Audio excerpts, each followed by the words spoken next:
And we're live. Hello, everyone. Greetings from your friendly ex-Muslim and Abdullah Gondal. How is everyone doing? It's been a while. It's been a really long time, hasn't it? Hello, everybody. Thanks for having me back, and welcome back to the Two Abdullahs show. We've been away for a few months. I've been busy. We've been in lockdown, so hope everybody's safe, sound, and healthy. Uh, I've been up to a few things. Haven't been staying idle. So today we're going to be talking about continuing on our Islamic nonsense or the Circus in Islam presentation. Where we left off last time was around slide 50 out of 100. And we're gonna try to get to as much as we can, maybe about slide 80 or so. But then I also want to share with you guys what I have been up to for the past 2 months and why was I away. Uh, I've been doing some research into the neuroscience and mental health of Muhammad, and I have uncovered a lot of references. I think I have more than 150 references that I've from different Islamic books talking about him convulsing. There's like 30 references about him shaking, some about him fainting. And I've sourced it from Shia and Sunni narration. So we will be going through that in detail. I'll make a whole video about it, probably a documentary style, because the evidence, there's just so much explicit statements about him having full-on convulsive seizures with foam coming out of and froth coming out of his mouth. But anyways, I will show you some of those sneak peeks at the end. But for now, what we will do is we will start off with our first slide. So let's put that on there so you can see what we have for you here. If in case you guys don't remember what kind of content this is, we had, I think, flying carpets, talking genies, talking animals, shooting stars, chasing genies, and whatnot. Like, you can get everything. So, Samir, would you want to add that to the stream and let's get started? Did you share your screen? I don't see it. Okay, let me share the Yeah. screen. Perfect. Oh, and thank you, P, for coming, and salam and zakat to Abdullah's likes and subscribe be upon him. Will he watch this show later as it's late? Keep it up. Thank you, sir. Thank you. All right. So you're gonna share. Oh yeah, you did share the screen. Okay, there we go. So the first one we're starting with today is heart surgery with Zamzam sanitizer. Given that it's the pandemic going on. What's funny is this is narrated that the angels came to me and took me to the Zamzam, and my heart was open and washed with the water of Zamzam, and then I was left at my place. It's quite an interesting narration because this occurs in many early seer books, and this happened when Muhammad was once a child, when he was like 4 or 5, playing with his playmates with his foster parents, and then suddenly these two people came and dressed in white. They ripped open his chest and played with his belly. Then they washed it with Zamzam, placed it back, washed out the. What's funny is they say they washed out the clot of evil inside of his heart, or removed the evil or purified him. What's funny is, why would you need him to be purified? Like, what was inside of his heart? What is this? Was there like original sin? Some people have pointed out is related to, but what's the whole point of washing this out? Then another interesting thing is, like, if you were to go into the details of this specific incident, this incident happened to him as a child. We are told that instantly Muhammad's foster parents' first reaction was the kid's going nuts, and they put him on the back of a camel and returned him to his mom. And this incident then repeats again by the night of the Miraj, when the angels come and cut open his chest again. But it's just weird, like these angels are like coming and like doing these open heart surgeries in 7th century Arabia. It is strange. Yeah, I don't know. Why would they describe it as cutting the heart? And what do you think is the significance of saying it that way? Do you think it was based on where he was feeling pain in his body that he said my heart was cut? Why would you think it would be described that way? Well, Dr. Didekur, he's a neurologist, and my research into this whole thing, he says that this is one of the most common types of sensations that occur, or as an aura during a seizure, these epigastric risings, and they're accompanied by visceral pain in some parts. So During that time, and Muhammad is having these pains in his belly, he's hallucinating, or he's thinking that there are these people ripping up his body. And you see multiple cases of this, and this exact hallucination repeats at least twice. And Muslim scholars speculate it happened more than that, most probably. Some say it even happened once before the revelation began in the cave of Hira. There are some narrations to that. But the epigastric rising is very common. And in fact, if in the further details of this narration, it says that his chest was cut open from here, like his belly, all the way here. And then they took, and in some of them, they bring like a bowl of water of Zamzam, and in some is like a gold bowl of gold water or something, and they wash his heart inside of it. And it's just like, what is this going on? The other thing is like, why did he see two people? Again, we'll go into more detail in the full presentation that I'm going to prepare for you. The Dr. Kokut says that it's diplopia, where the people that have this issue, they might see two apparitions of two humans, as in it the nerve fibers cross in the temporal lobes and whatnot. We'll get into that later on, but let's move on to the next slide. Let's see what we have. Ooh, 4K projector stream from heaven. This one's interesting. Here it says, the Prophet led us in prayer and then went up to the pulpit and beckoned with both hands towards the Qibla of the mosque and said, when I started leading you in prayer, I saw the display of paradise and hell on the wall of the mosque. I never saw good and bad as I've seen today. And he repeated the statement 3 times. So that's very interesting. Like, this guy's just praying, Alhamdulillah Rabbil Alameen, and then in front of him, he's like, this movie's playing where like these guys are being roasted and tortured, or these other people are like playing with hoodies and whatnot, eating pomegranates and. But like, what is this? Like 4K? I don't know. Nowadays it's what, 8K? We got 8K screens, OLED, OLED technology, 244 hertz refresh rate. Yeah, it's interesting. Yeah. But we'll see again and again this thing of repetition of him 3 times. He actually had an issue of repeating everything a few times. We'll save that for later. Let's move on to another one. Let's see what's up next. Abdullah Samir, you love this one. The dung eating genies. This one is just bizarre. Like, this one time Prophet, he's trying to poop and he asks his buddy to bring him something to clean his private parts, but he says, don't bring any bones or animal dung. And eventually he brings that. And then the Prophet said, they are the food of the jinns. And then he goes on to explain this whole story. The delegate of the jinns of the city of Nasibin came to me, and how nice those jinns were, and asked me for the remains of the human food. I invoked Allah for them that they would never pass by a bone or animal dung but find food on them. What? Teacher Saab, I have a question. Yes. What was jinns eating before Muhammad? That's what I would like to know. Jinns been around a long time, since the beginning of creation. Allah created humans, Allah created jinns. Muhammad gave jinns food, but before that, were jinns starving? Poor jinns, they need food too, like... That's a very good, brother asked a very good question, because the jinns are made of fire. Then, like, how do they digest? Do they put the food and it just burns up suddenly? Like, how does their digestive system work? So scholars actually say that even though the jinns are made of fire, they're not fire, because Muhammad, he grabbed one of them and he was cool. He said he felt the coolness of the spit. And we're made out of clay, but we're not clay, so. So just because it's made out of fire doesn't mean they are fire. You see, you need to learn the proper Islamic theology. Wait, so that explains why we have to pray before we enter the toilet, because when we take a shit, the genie's gonna come eat it. If you don't pray, it's gonna attack us.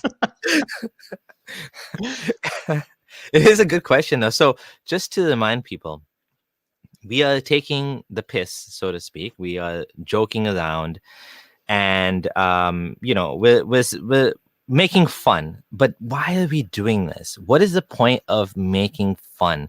The point is to make, Muslims or anyone that's a believer to reflect and think about, like, one of these things on their own sounds funny, but when you combine all of them together, you have a very dramatic effect, which is you start to realize that there is so much absurdity in the religion. Like, how is it that this could be from God? Like, do you truly believe this entire, like, circus of Islam, as Abdullah Gondal cleverly called it? Like, is it possible that this is from God? And, like, if someone showed you the same thing, but instead of Allah mentioned a different God, what was it? What's your favorite, the one that you wrote on Facebook? Xenu? Xenu. If Xenu was the one that had poop eating genies, would you laugh at the religion of Xenu, or would you say, damn, I can buy that. Yeah, poop eating genies. Okay. Poop and not just poop, they eat bones too, apparently, right? That is kind of what we're trying to get at. Would you agree with that? Anything you want to add to that?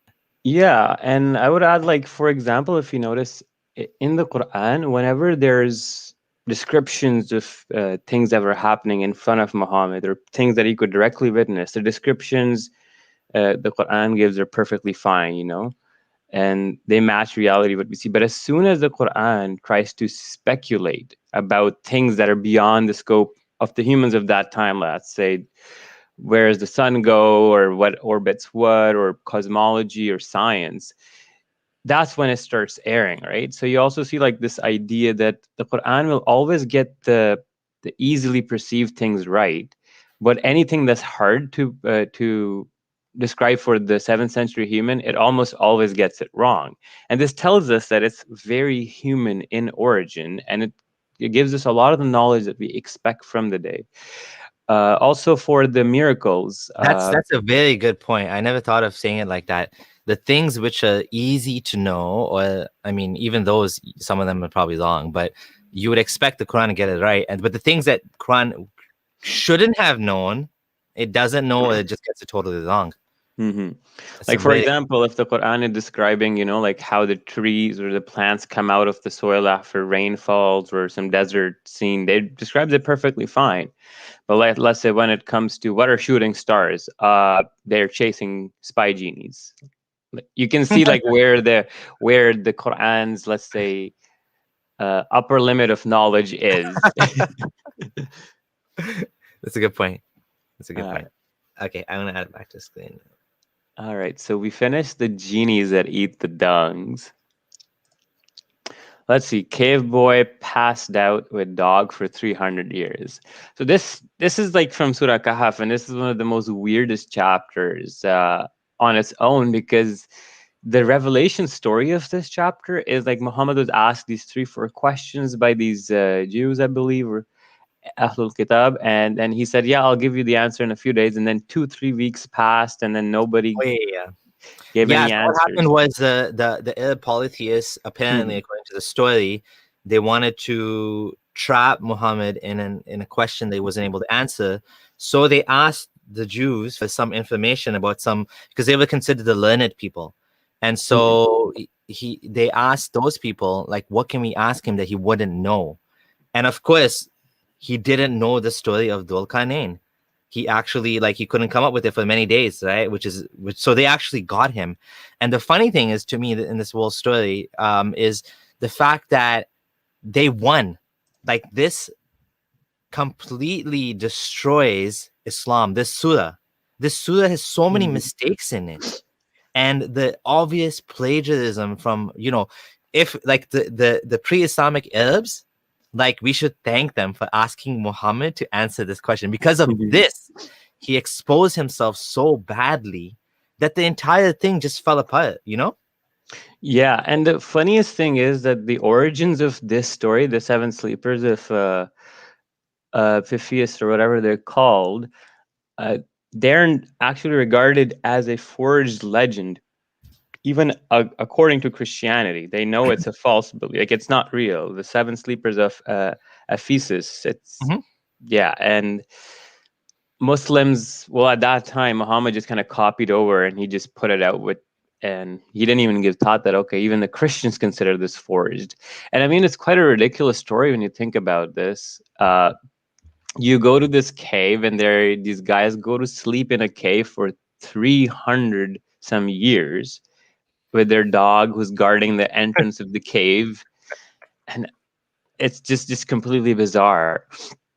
So, and then there's a issue with like how many even were there. So some say there were 3, some say there's 4, 5th being their dog, 5, 6 being their dog, 7, 8th being their dog, and then Allah says, "I am the only one who knows. Nobody knows except a few.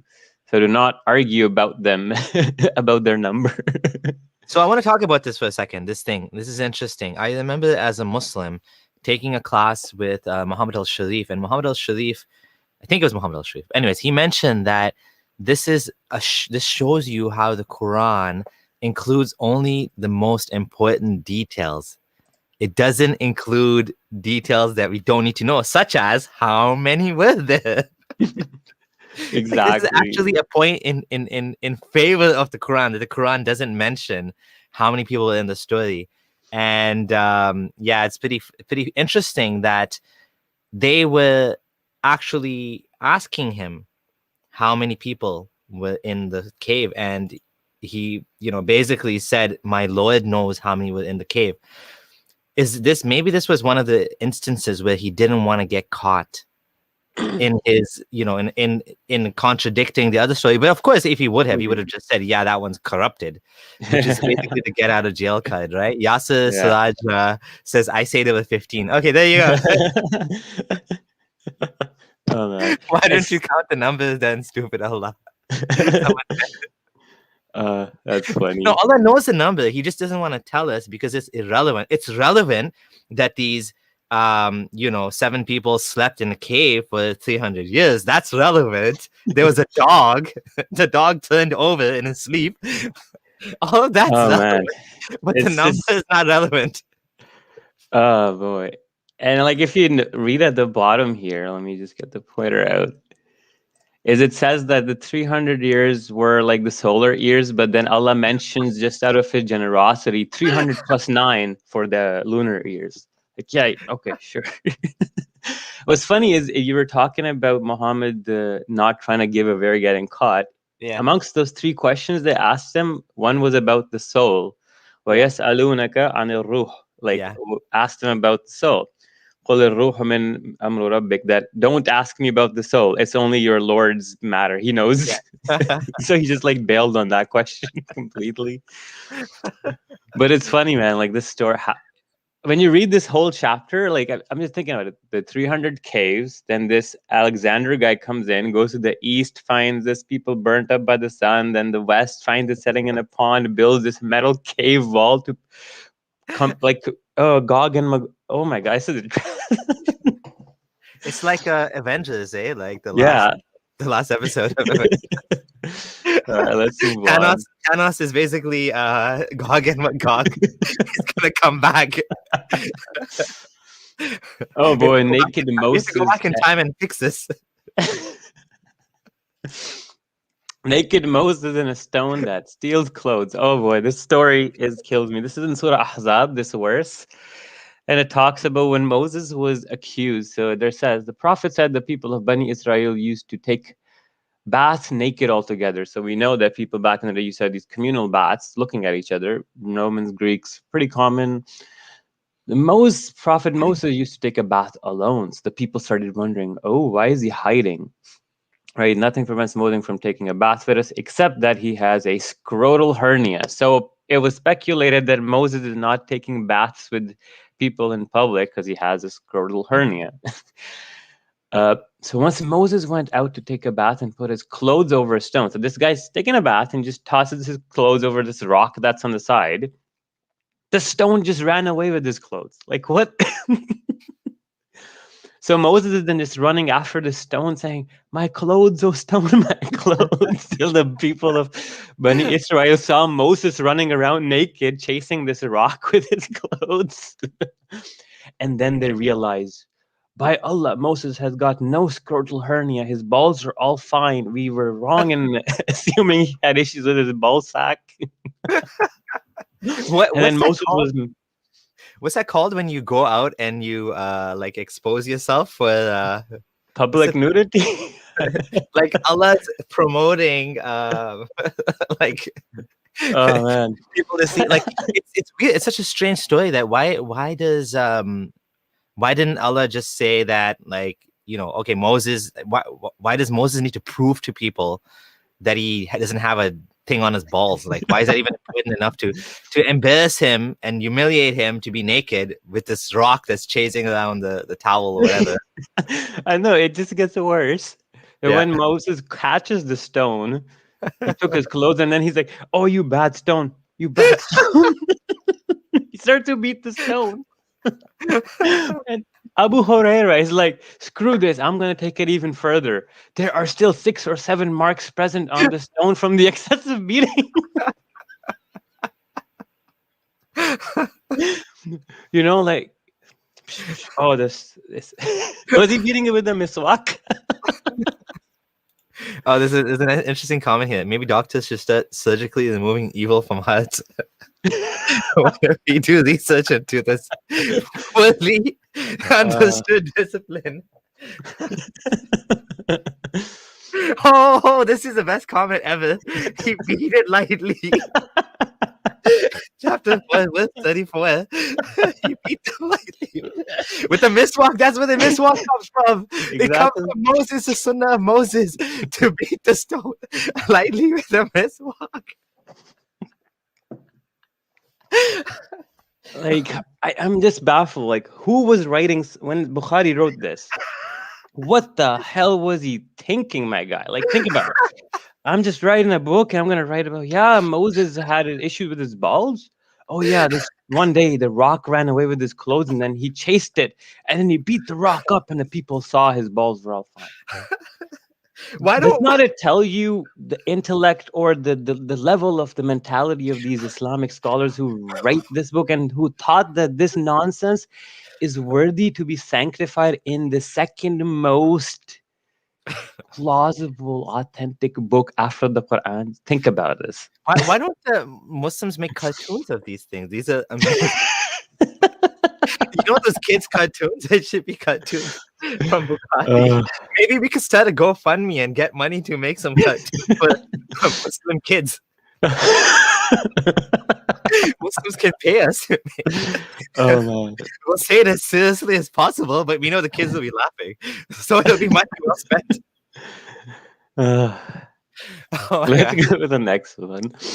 Exhibitionism. That's what I was. That's the word I was looking for. Allah's an exhibitionist of Moses. Here, look at my beautiful prophet with no defects in his body. I'll make him run naked in the streets to prove it. Oh. All right, we come to the infamous اقتربت الساعة وانشق القمر, that the moon has split into two. The moon was split into two pieces while we were with the prophet in Mina, and he said, "Be witnesses." And a piece of the moon went towards the mountain. Now, another interesting bit is that we do see in some narrations in the Sirah of Ibn Kathir that this was actually just an eclipse of the moon, and not actually the splitting of the moon. And in fact, there are some calculations that do show that there was indeed a big eclipse of the moon that happened in Muhammad's time, which could have been mistaken like this. So that's that. Now let us move to the next slide. Okay, the crying tree stem loves Muhammad. This one's funny, where the prophet used to stand by a stem of a date palm tree delivering the sermon, and the pulpit was placed for him. We heard a tree stem crying like a pregnant she camel. Like, so there's this tree stump, and then it just starts screaming like a camel. Because and if you go in the other narration, they tell you that it was sad because Muhammad's pulpit was changed from the usual spot. They had a new pulpit made for him. So this it was sad that Muhammad is going to be further away from me. So the tree was sad for that and started crying. Like some of the stuff that leaks into these books is just absolutely hilarious. Yeah, Okay. that is pretty hilarious. Mhm. All right. So let's move on to the next one. I think we should take us a call or two soon. Yeah. Oh, wait, I forgot. I'll put the link again. This is proof that Islam brings joy. This one is one of my favorite ones. The knockout eye, the boxing match he has with the Angel of Death. Like he pulls out a Muhammad Ali. So this is just mind-boggling. So the Angel of Death came to Moses and said, "Respond to the call of Allah." Moses, peace be upon him, gave him a blow at the eye of the Angel of Death and knocked it out. So Angel comes up, Moses like, "F you," boom, and he knocks the angel's eye out. So the angel is like, "Oh, my eye, oh no." So he runs back to Allah and says, "You sent me to your servant who does not like to die, and he knocked out my eye." So Allah restored his eye to its proper place. What the hell? So the angel has a physical eye that Moses firstly could punch, secondly could damage and knock it out, and the angel has to return to God to get it fixed. Like it makes no sense whatsoever. It's crazy. Yeah, that is pretty crazy. Right. And then the other thing too is like the whole idea of even giving Moses, like he has a choice. Like he has a choice, he wants to die or not. I mean, what? yeah. Like how does Moses get a choice to pick if he can die or not? Like what the hell? Yeah. It then says, "Go to my servant and say, do you want life?" So now Allah is talking to the angel and telling him, "Go ask Moses, does he want to live or die?" After telling him to go and kill him. Yeah. Now he has a choice.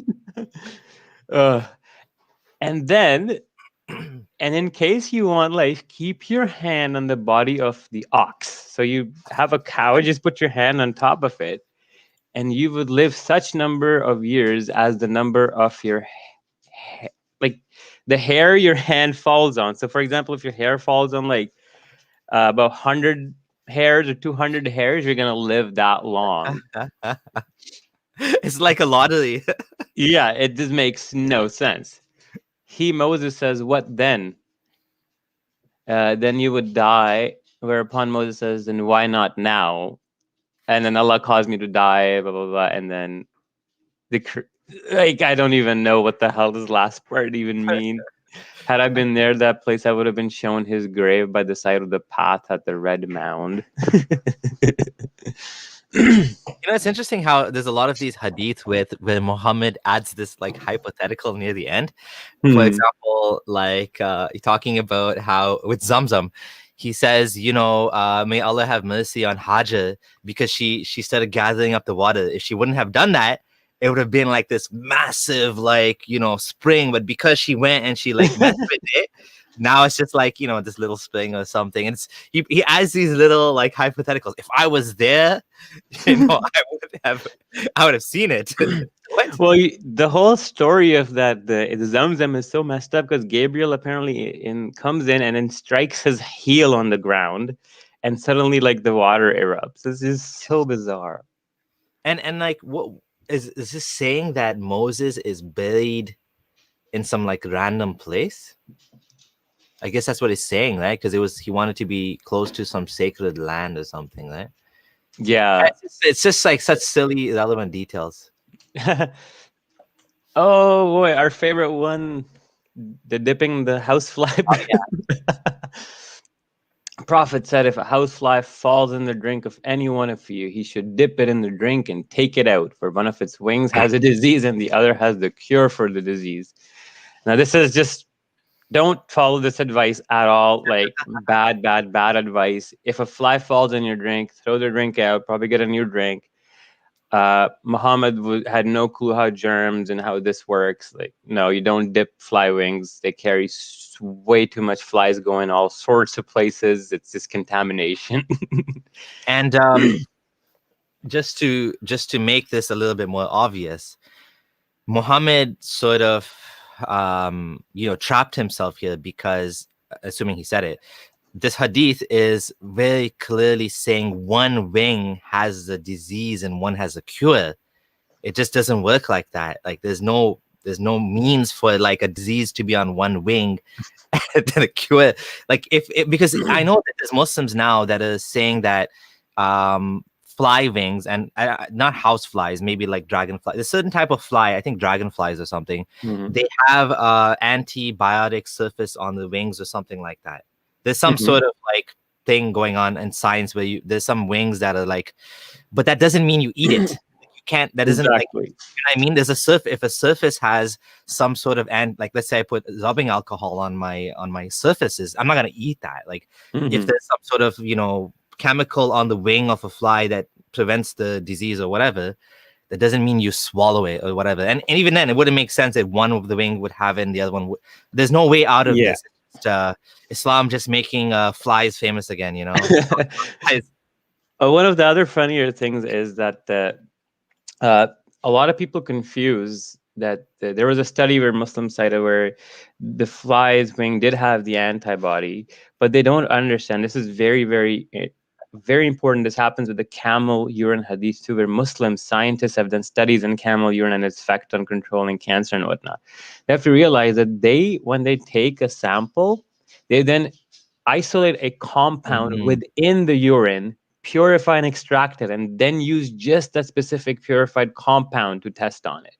So it's the equivalent of me saying that, let's say, okay, human blood has nutrition in it. Well, okay, if I'm taking out, let's say, some specific thing, but if you say, oh, eat human blood, no, or drink human blood, well, I'm going to cause people to have all sorts of bad diseases and whatnot, right?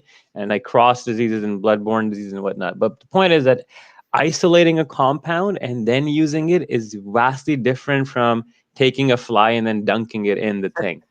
Yeah. All right. So let's go. Wait, hold on. Let me read this. This is awesome.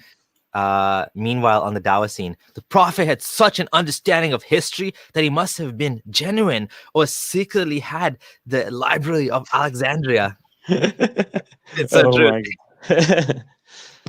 Man, like his history class. I killed my neighbor's dog by fly housing. Oh my god.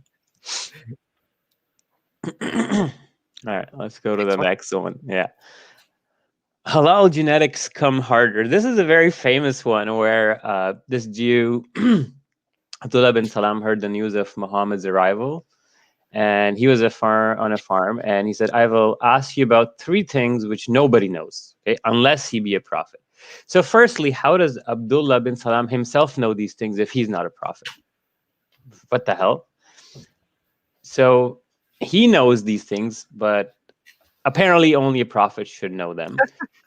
Firstly, what is the first portent of the hour? What is the first meal of the people of paradise, and what makes a baby look like it? So these 3 questions to find out if Muhammad's the real prophet or not. It's a good, like you said, how is this falsifiable? Exactly. How would you? Okay, the first meal of the people of paradise is Chinese food. No, you're not a prophet. It's Indian food. How would anyone It's like when my kids ask me, "What's 451 times 732?" and I'm like 48,621, and they look at me like, "Wow." I'm like, There's no way you can check that anyway. So like you don't have a calculator, right? So. Well, this is just something very funny that happens like when he asks, and what makes a baby look like its father or mother? So this is genetics, right? And the prophet suddenly says, Gabriel has now informed me about that. Abdullah said, Gabriel? The prophet said, yes. And then Abdullah said, he among the angels is the enemy of the Jews. Like, why do you have to tell this? The first thing Gabriel comes and tells you, hate the Jews. Wow. And Abdullah bin Salam was a Jew. He was a Jew, right? Like, jeez. He among the angels is the enemy of the Jews. And that the prophet recited the holy verse.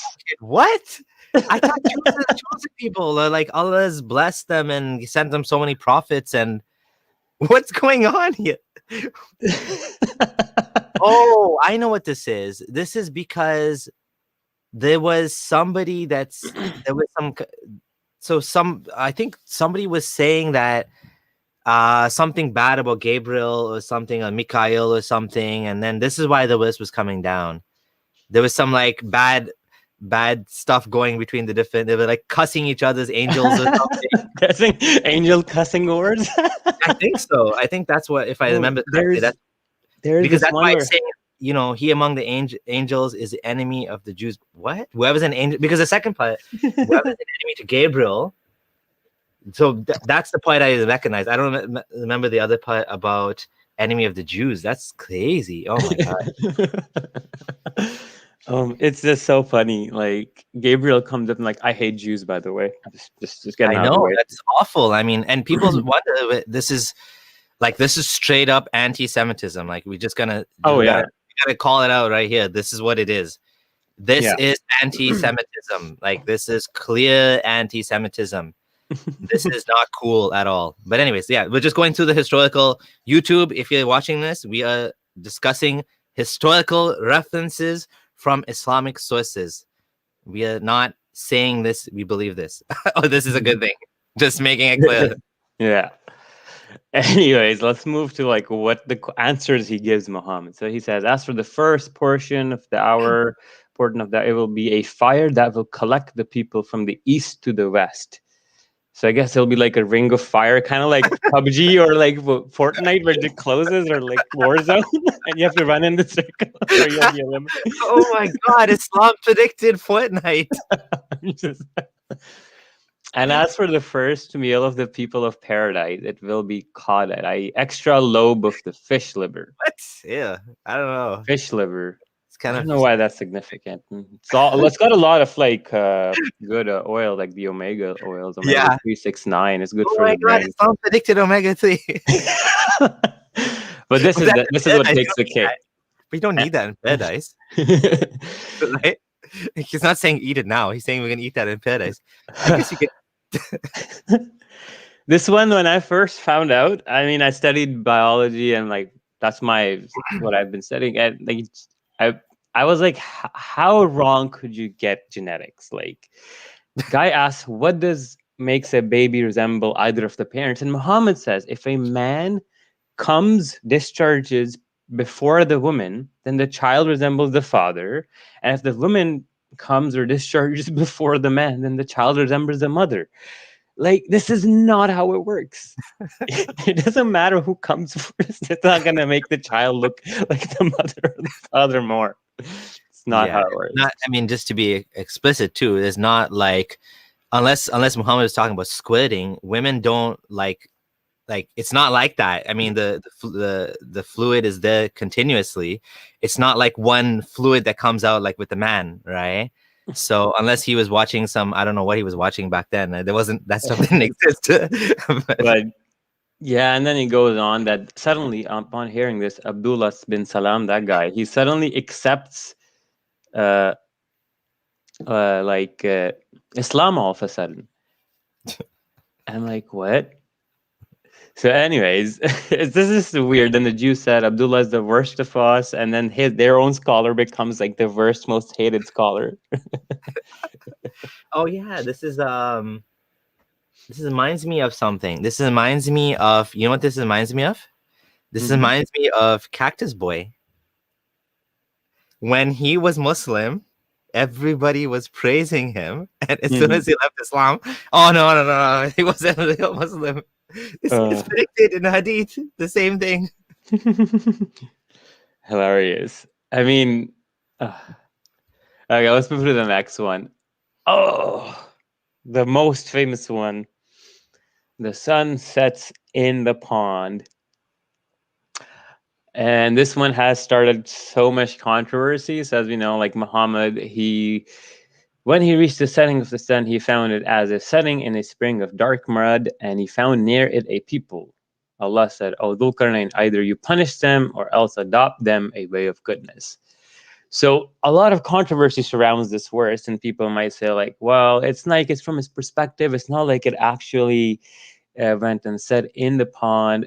So we have this hadith here on the side, which you can see.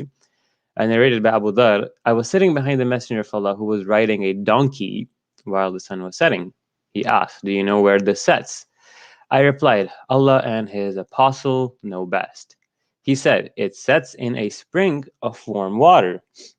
Now, this is a Sahih in chain. Then another version of it occurs in Jamia Saghira Sahih as well. And I think Al-Ambani authenticated it. And if you want to go into more details, you can look at the Masked Arabs video. And there's also some tafsirs in the early Muslim scholarship where they actually did take it completely literally. Let me see if I can find that one out for you. Where they actually argue that no, it is in fact fully setting inside a pond. And then one of the scholars says that how can the earth not be flat? If it wasn't flat, the water wouldn't stay, it would fall out.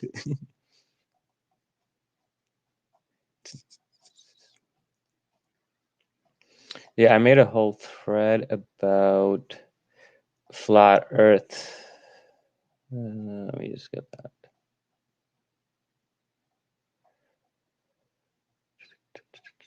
All right, I can't find it right now. I didn't realize I was muted. Sorry. I was going to say this. So it was likely, I mean, it's very obvious that this is what Muhammad believes, but this is what is plausible, that Muhammad believed the earth was flat. There was edges of the earth. And what actually swung me over from thinking as a Muslim that this is one possible interpretation, but obviously the wrong one, to this is the likely interpretation and the wrong one, is the fact that when I looked into it, I realized that this is what the people of the time believed in this area, right? In Arabia. So the fact is that Muhammad probably thought that, most likely, and that's what it seems to say. I mean, what other conclusion are you going to come up with? Oh no, that's not what it means. It means what we think today, which is it's just the way you look at it, or that's just a figure of speech or a metaphor, or it's just an observation, or what. That part of that information that was added to me was what swung me over the edge to actually consider that no, this is not what I thought it was. I don't know if you guys can see, I just opened up my Twitter. I made a long thread about this. So I found a lot of scholars. So when Muslims say that it's a well-known thing that almost all big scholars had agreed that it's ijma, that the earth is round, that's actually very far away from the truth.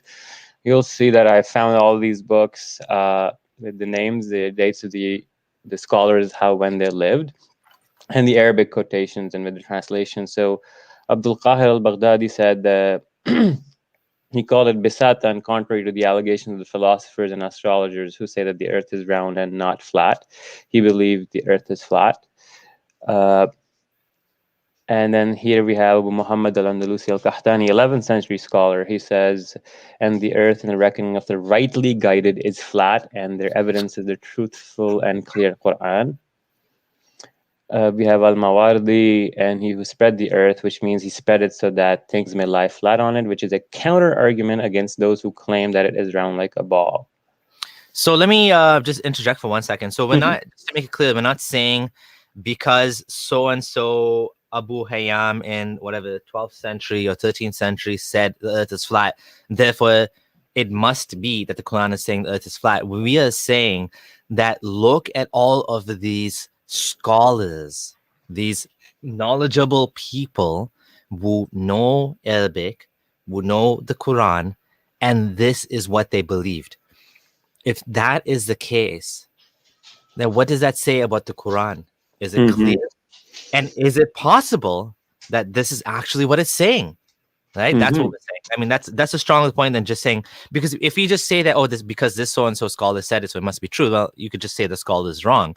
Okay, but then why are there so many scholars that believe this? Exactly. How is it possible that God's last and final revelation is so ambiguous that you could be so badly misinterpreted by the experts of that subject material?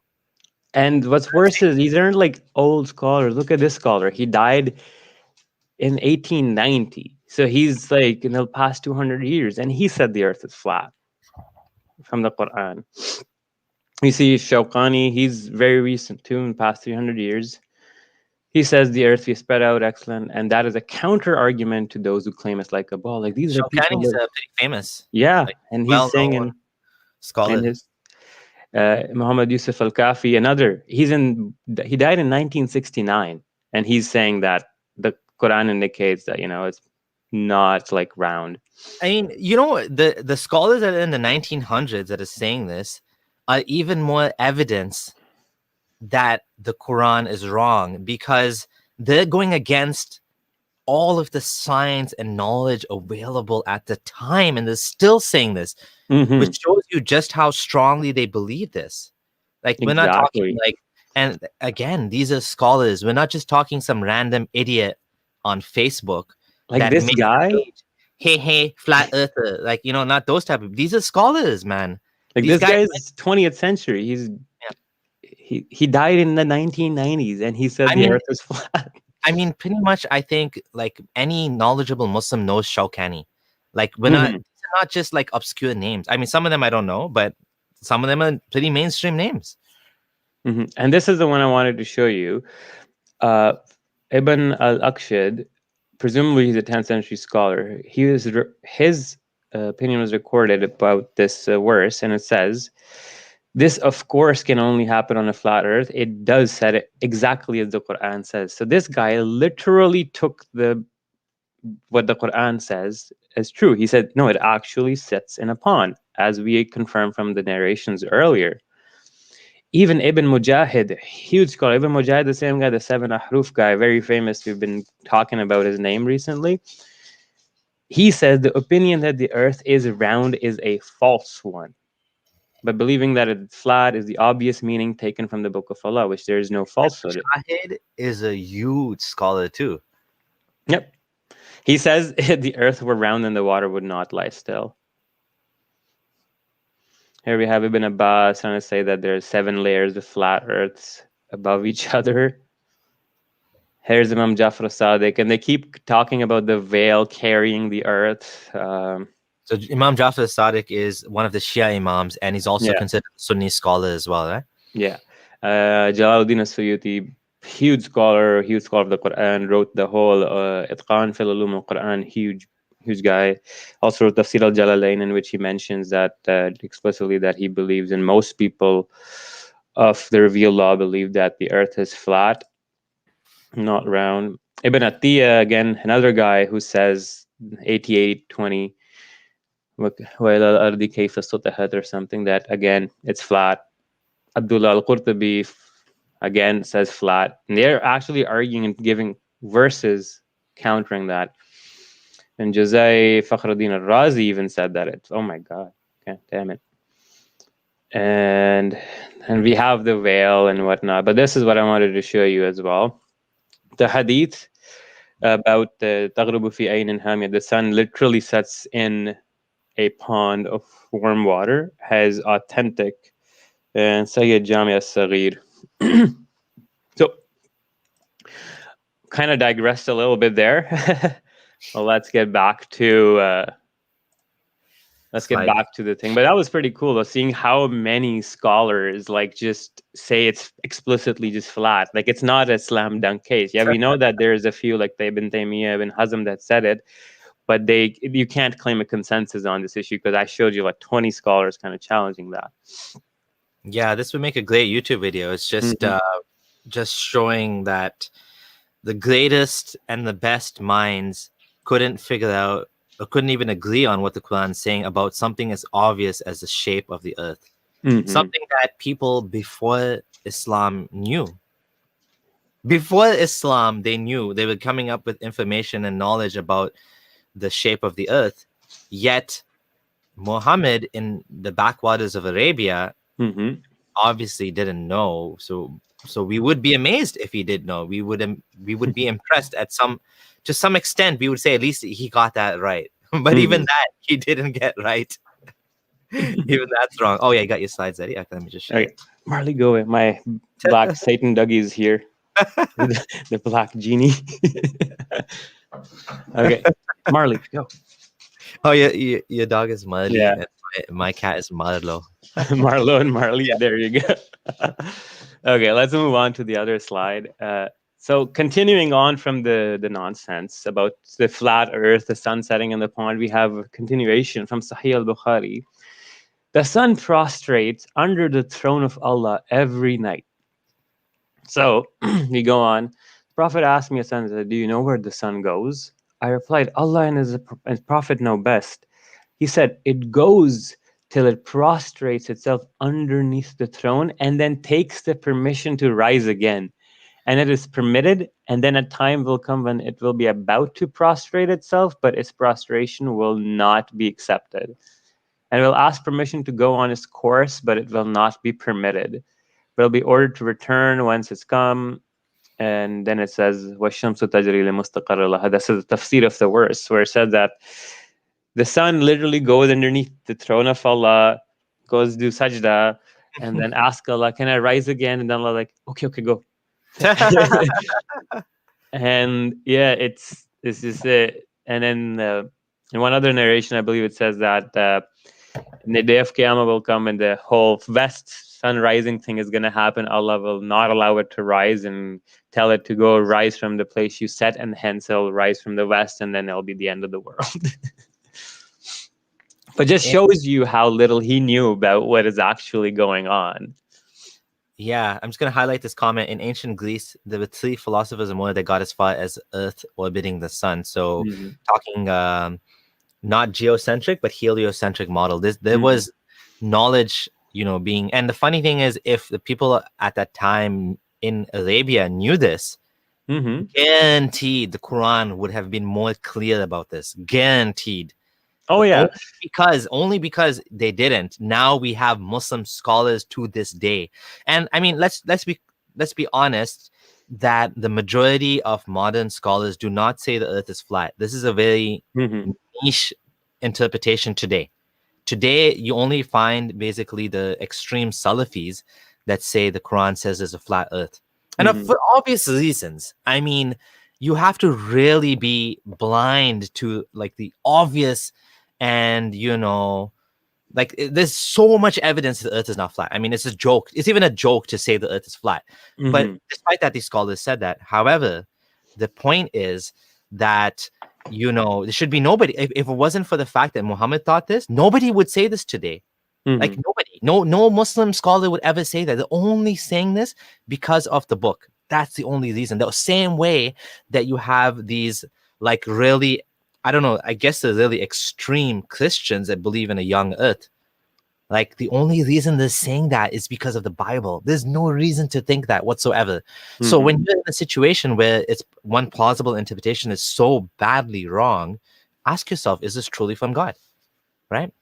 Exactly. No, I totally agree. And just to remind people, you can call in.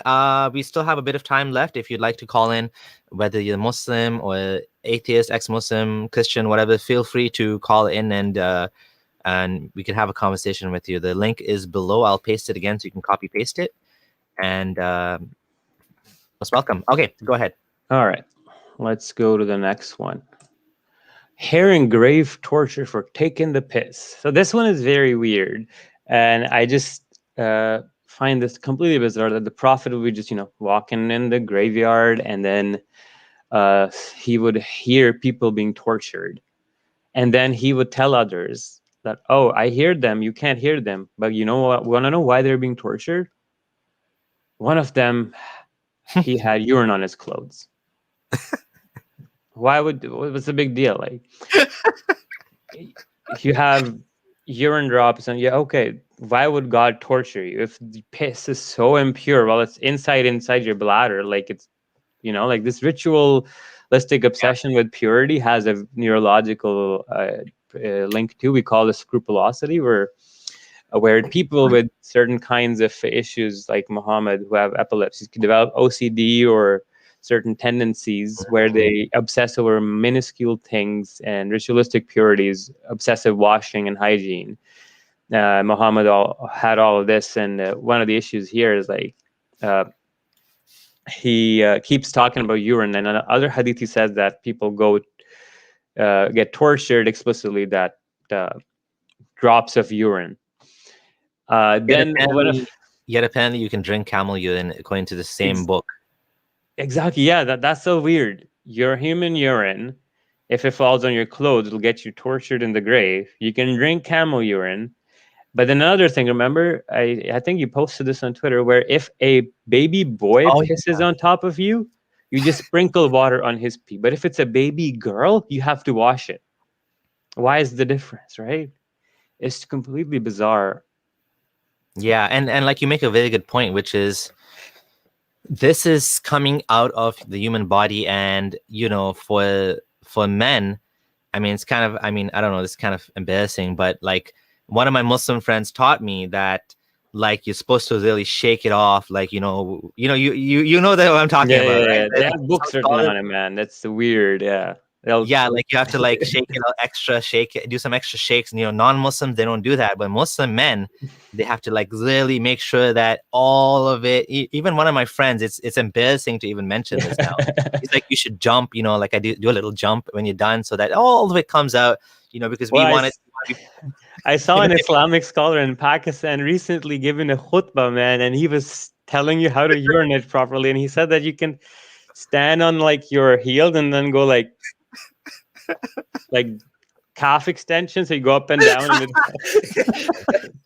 See, Islam makes you healthy. You do calf extensions after taking a piss. It's bizarre. Like, there's books written on this, right? Like, and there's like people have written quite. I've read 2 books, man. I read 2 books just on miswak. Did they include a chapter on 434? Appropriate uses of beating with the miswak. Well, yeah, some things people write about your religion is like, well, it's not that deep, bro. Yeah, and like the fact is, excuse me, that the male organ, like some pee comes out sometimes, like a little bit. Like it's not designed to be like, you know what I mean? The way it's like, that's just the way God made it, if you believe in God. So it's kind of weird, right? Like he's adding all these, like, it's kind of like when you sleep, you drool, right? At least most people drool when they sleep. Mm-hmm. That's like God saying, I will curse you if you drool on your clothes while you sleep. Like, what? Like, why would you do that? And even the whole thing about circumcision, you're supposed to, like, God gave you this thing that you're supposed to cut off. Like, what? Good, right? Like, I remember last time we talked about this, where Abraham, an 80-year-old guy, took an axe and chopped his own penis off. That's the sunnah. That's the story. Yeah. Anyways, an interesting thing then happens is after Muhammad tells them, the urine is getting them tortured, he then takes a green leaf of a date palm tree, split it into 2 pieces, and then fixed one on each grave. So he just like, so I'll just take a leaf, rip it, and just put it on top of the graves. And then why have you done so? That people are like, what the hell are you doing, man? Like, first you tell me you hear dead people being tortured, then you say they're being tortured for taking the piss, and then you're putting leaves on their graves to lessen their punishment till the leaf becomes dry. What the hell is this? Oh, one more thing before we take the call. Mm-hmm. Sorry, finish what you're saying, and then I want to add one thing. Is like, how does this make any sense?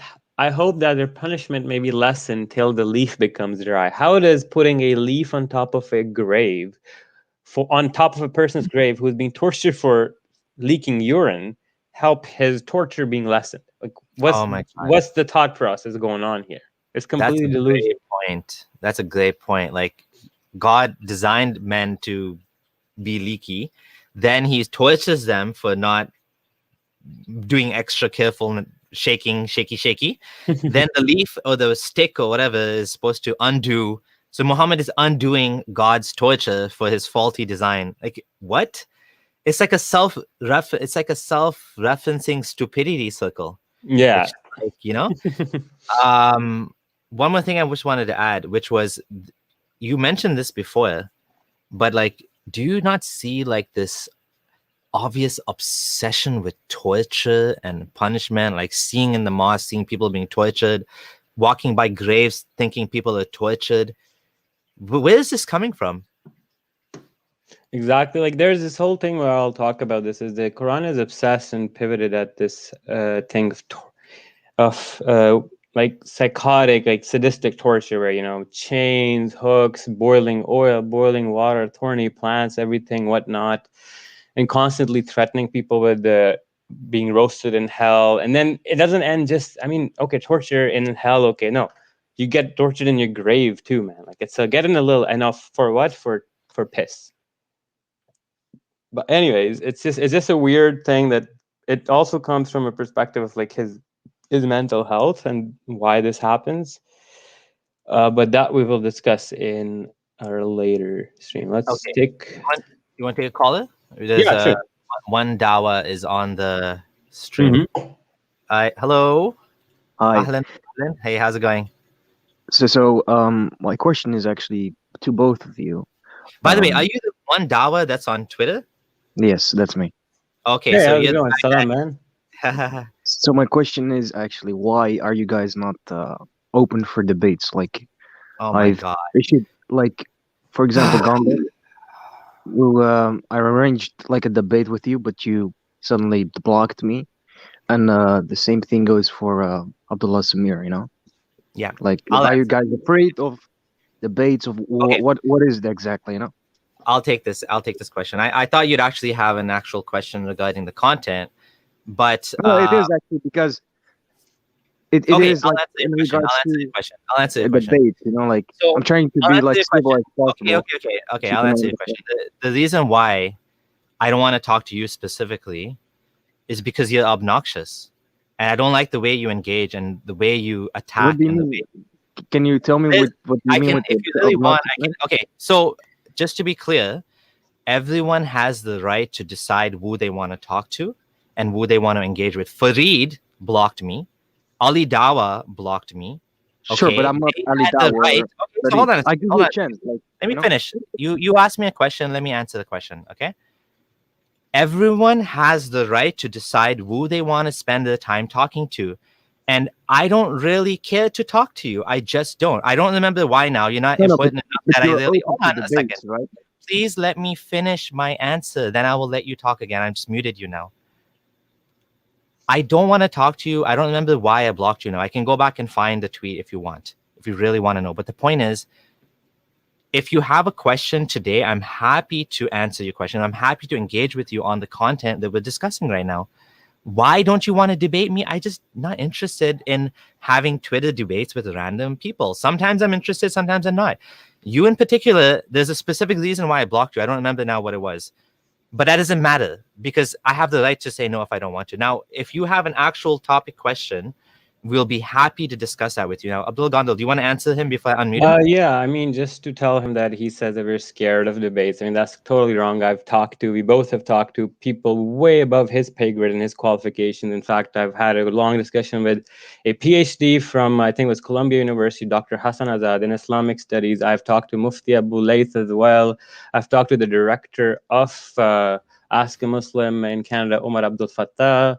We actually talked to a very learned anonymous Muslim as well, named Shaheen Ahmed. Please let him finish, and then you can talk. Yeah, so the point is that we're not scared of debates. In fact, we love engaging with people. It's just that not every person online is worthy of engaging with, nor everybody should be given a platform because, like sometimes the arguments just are repeated on and on over and over again. Again, I've talked to people like I said, way above you, actual PhDs in Islam. Okay, so then it would be easy, right? Okay, one second. So you were asking me why I don't engage with people like you. There you go. Look at this shit. Like, should I engage with someone like you who does stuff like this? Give me a goddamn break, man. Like, I let you on the stream despite knowing that you're the same guy that I blocked. And this is not the only one. There's other pathetic tweets from Abdullah you. Samir, listen, you compared Muhammad sallallahu alaihi wasallam with George Floyd. Remember, you said can't breathe. Like, listen. Seriously, stop being hypocritical. Okay, bye. Listen, I don't want to talk to you because you don't know how to engage. Okay, that's simple. If you have something related to the content that we're talking about, then I'm happy to engage with you. If you're going to bring up why don't you want to debate me, then who are you? Like, who are you anyways? You're just some random dude. Like, I don't have to talk to you if I don't want to. If you have something to discuss, then I'm happy to discuss. That's simple. Do you want to add anything, Gondal? Or? I mean, like I said, he just came here to vent about he's mad that why we didn't talk to him and we talked to other people instead of him. And that's pretty clear to me. And like you said, like he said that you weren't a Muslim to begin with. I don't know if I think him and his buddies have at times floated the idea that I was a Qadiani, I wasn't a Muslim, true Muslim, Ahmadi. Some say I was Shia. Like there have been issues like this, right? So, like I said, it's not that we're scared because we've debated people way above his pay grade, way more qualified than him. We've engaged them in formal and informal, casual Here's your formats too. chance. Here's your chance to Exactly. debate us. And what And do? he's Why ranting. don't you debate me? Why are you running up? Okay, there's 153 people here watching, and instead of actually debating, what do? You're freaking grandstanding. Like, oh my god, the level of like these people are like, seriously, oh my god, it's so annoying. Okay, Ali, I can't add you to the stream because your microphone or camera is not connected. But yeah, like one dawa, if you actually have content, like actual topic to discuss, we can talk to you. I'm happy to talk to you. If you're just gonna grandstand, then no, I'm not interested. Okay. Okay, but Ali's here now. Hey, Ali, how's it going? Hey, how's it going? Yeah, hello. Hello. Yes. Yeah, first, I would like to say that I enjoyed your content, and I'm actually a recent ex-Muslim. Nice. Welcome to the fold of ex-Islam. Thank you. I have like two questions, but they're not related to the topic. One was, how do I like separate myself from the morals of this religion? For example, I've been raised as a Muslim, so like when I go to a restaurant or when I go somewhere, I have this urge to ask if it's halal or where did this chicken or meat come from, even though I don't believe in halal or something. It's just ingrained in me. So how can I stop these, you could say, Islamic morals from like, or how can I separate myself from these morals? And the second thing is like from when I was a child, the concept of hell and torture and all of that just got the better of me. And sometimes I like think like if I'm wrong, I'm like risking this thing. So how can I deal with the concept of hell? I know you've talked about it, but just like more tips. Thank you. You're welcome, man. Thanks for calling in for the questions. So first thing you asked was how to separate yourself from Islamic morality. Again, I understand you because like I grew up for 20 some years of my life and some years while living this, viewing the world from a specific moral standpoint, moral viewpoint, right? So like, for example, you feeling like, aversion towards pork or non-halal things for a little bit, it's normal because, like I said, there's, your brain is used to it. You have habits developed. These are ingrained in you over time is what the whole point of indoctrination is. So to how you'll get rid of these is obviously with time and desensitization, like the more time you spend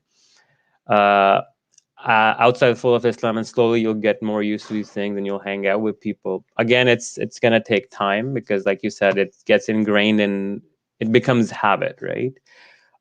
Secondly, for hell and torture, like it's unfortunate to say, but hell and torture is very, very dark. It can affect people in ways they don't even understand.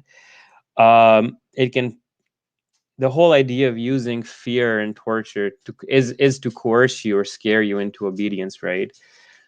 And again, you have to keep reminding yourself that this isn't real. But for me, I remember my grandfather telling me that even when I was a Muslim, don't fixate on the descriptions of hell or you will go crazy. And in my continuing research, I have found that Muhammad has a predisposition to very extreme, violent pictures or ideas. hell and whatnot, and we will go through their neurological occurrence with other examples of other people suffering from the same illness, and then how they view. There's a deepening of emotional or an intensifying of emotions that happens, but yeah, man, hell can take a while to get over. At the same time, you have to realize that even though it's a scary concept in its entirety, it's not real at all. It evolved much later. Even it didn't exist in Judaism in that sense. The way we see it in Islam is more of like an evolve. Maybe read on the history of hell, or read a concept of afterlife that is very different from the Islamic concept, just to counteract and give your brain newer ideas to process this in different ways. That'll be all for me for that question. Yeah, so I'll just add a little bit. You don't have to like get rid of your Islamic morality, so to speak. I've had this question from other people as well. Just go with, you know, unless you want there's specific things in Islam that bother you and you don't want to do that anymore. For example, you know, for some people it's eating pork, but you don't have to eat pork. Like, it doesn't matter. Like, no one's gonna force you to do that. So if you have some sort of like, you know, you don't like it, that's fine. If you're used to, you know, certain things, if there's certain good things from Islam that you have, keep doing them. Like, you don't have to stop doing them just because it's Islamic, right? And I know that's not what you mean, but just in case, just keep that in mind. Just go with the flow, take your time, and things will change. You know, it just takes time, literally. Like, give it time, and after some time, you'll find that you'll feel comfortable with, you know, some of the things that you weren't comfortable with. Maybe, you know, for example, if it's, you know, interacting with the opposite sex, you were never used to that. You were always kept away from, you know, talking to women, for example. But you can get comfortable. You can learn how to make friends. You can learn how to make more non-Muslim friends, stuff like that. So yeah, just give it time. Does that answer your question? Yeah, I have a third question if you don't have a problem. It's about death and that. Like, now I know certainly, or to like, I believe that there's no afterlife. Like, when I die, it's just the end. It's the absolute end. And like, it's kind of depressing. And sometimes, like, I think to myself, like, you know, Islam maybe is like ridiculous and bad and all that, but at least kind of gave me some hope, because the concept of death and coping with death, and like, I'm going to end, like, I'm not going to go somewhere. It's just the end. This is my only chance at life. So what's your thoughts on the concept of death and the concept of, like, basically this is the only chance you have, basically? So one of the ways I view it as I ask them, think about the billions of years you were not alive and the universe existed without you and there was no issues, and did it bother you? So I ask them to think like this, and then think about this. Well, it would be the same. You will return to the same condition you were before you were born, i.e. not existing in a sense. Secondly, I do also find like death as in a certain way comforting, because you also realize that, okay, there is only limited joy and limited suffering. Not everybody has to suffer forever, you know, and that's how I feel about it. For me, for purpose and hope, again, I feel like as time goes on with me personally, you see the world and life in a much more different, fuller perspective. And I feel like it's more than just having the will to live on. Rather, sometimes it can be beautiful that you have a limited amount of time and you can make the most of it, right? So I don't know. It's a deeper discussion. I mean, there's a good book written on consciousness by Sam Harris's wife, if you want to read it. It's a very thin little book. She talks about it briefly as well. But yeah, I mean, you can always adopt other like spiritual ideas, like let's say get into meditation. That really helps. But yeah, that would be my advice. If you have anything else, let me know. Yeah, I would just say, like, what you said is so true, and there is a certain beauty in, you know, in a way, when I stopped believing in the hereafter, in a kind of shocking way, I suddenly felt that life is more precious. It's kind of bizarre. Like you don't expect that conclusion, but in a way, you suddenly realize, oh shit, this sunrise is so fucking beautiful because there's only so many more sunrises I'm gonna have. It's not like life is gonna go on forever and ever and hereafter. So you actually tend to appreciate every moment a lot more. It's all the way you look at things, you know. And I think Abdullah Gondal, he just nailed it. I don't think there's much to add to it, but I might make an unorthodox recommendation, which is try shrooms. You might find it to, depending on your mental state and if you're okay with that, and you're not gonna make sure the setting is good for you. You might find it resets your brain in a way that makes things more. What did you say? What is that? Shrooms, mushrooms, psilocybin. Again, we're not trying to encourage like drug use and something. We're just giving perspectives that some people and some researchers have for depression and whatnot. Yeah, you have to obviously, look at your mental state and whether you're prone to any sort of, instability of your mind. But if not, there's a lot of evidence that shows that psilocybin can have a very positive effect on your well-being, especially if you're having depression or anything like that. Obviously, there's no medical grade psilocybin you can get in America just yet, or Canada, or most of the world. In Netherlands, it's legal, so you can actually buy it and try it. But I have myself tried it once, and it was quite a positive experience. So that's something I can recommend.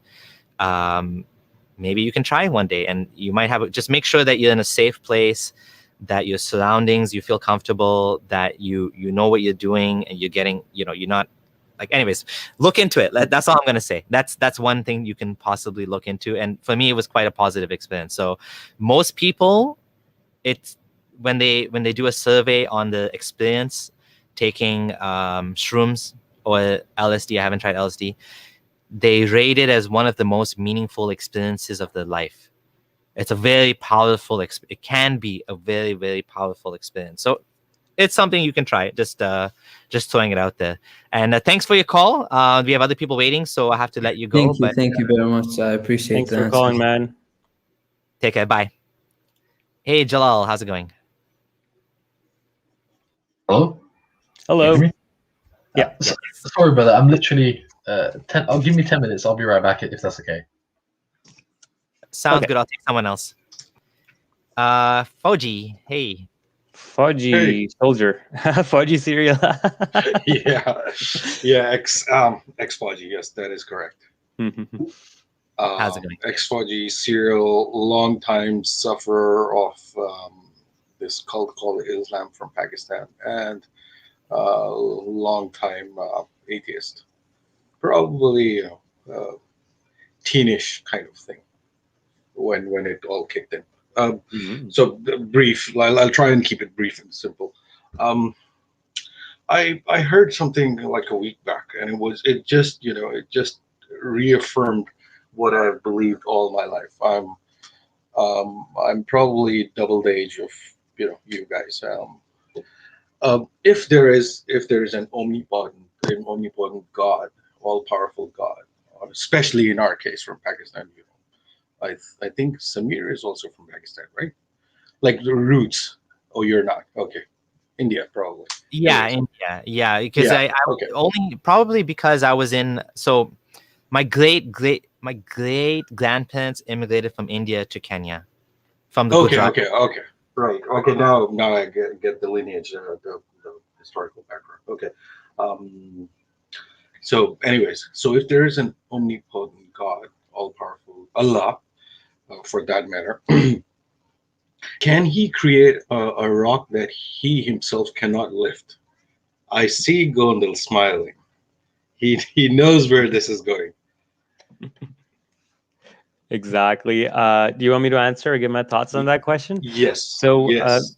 It's kind of a logical loophole. So if God is all powerful, He should be able to do everything and anything. But then can He create a rock that He can't lift? Which a lot of theists would tell you that the question itself or the demand itself is logically inconsistent, because then that would violate God's own omnipotence, where he could not lift the rock, therefore he isn't all powerful. But then other people say that this whole question demonstrates that all powerful or these maximally great traits just cannot exist in reality, because there's what entails from these maximally perfection of these traits, like all powerful, all knowing, is they're inherently contradictory and illogical in the way they're made, where a being with these kind of traits cannot exist in any logical substantiated way.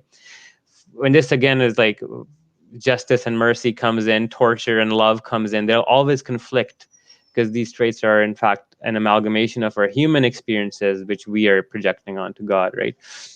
So it's like if God can create a stone that he cannot lift, well, then that says that he's not omnipotent. But then if he can't create the stone that he can't lift, then he's again not omnipotent. So this is the whole premise of the question, right?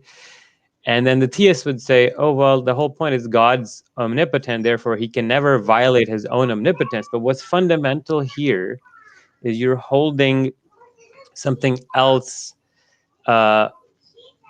more at the core of God.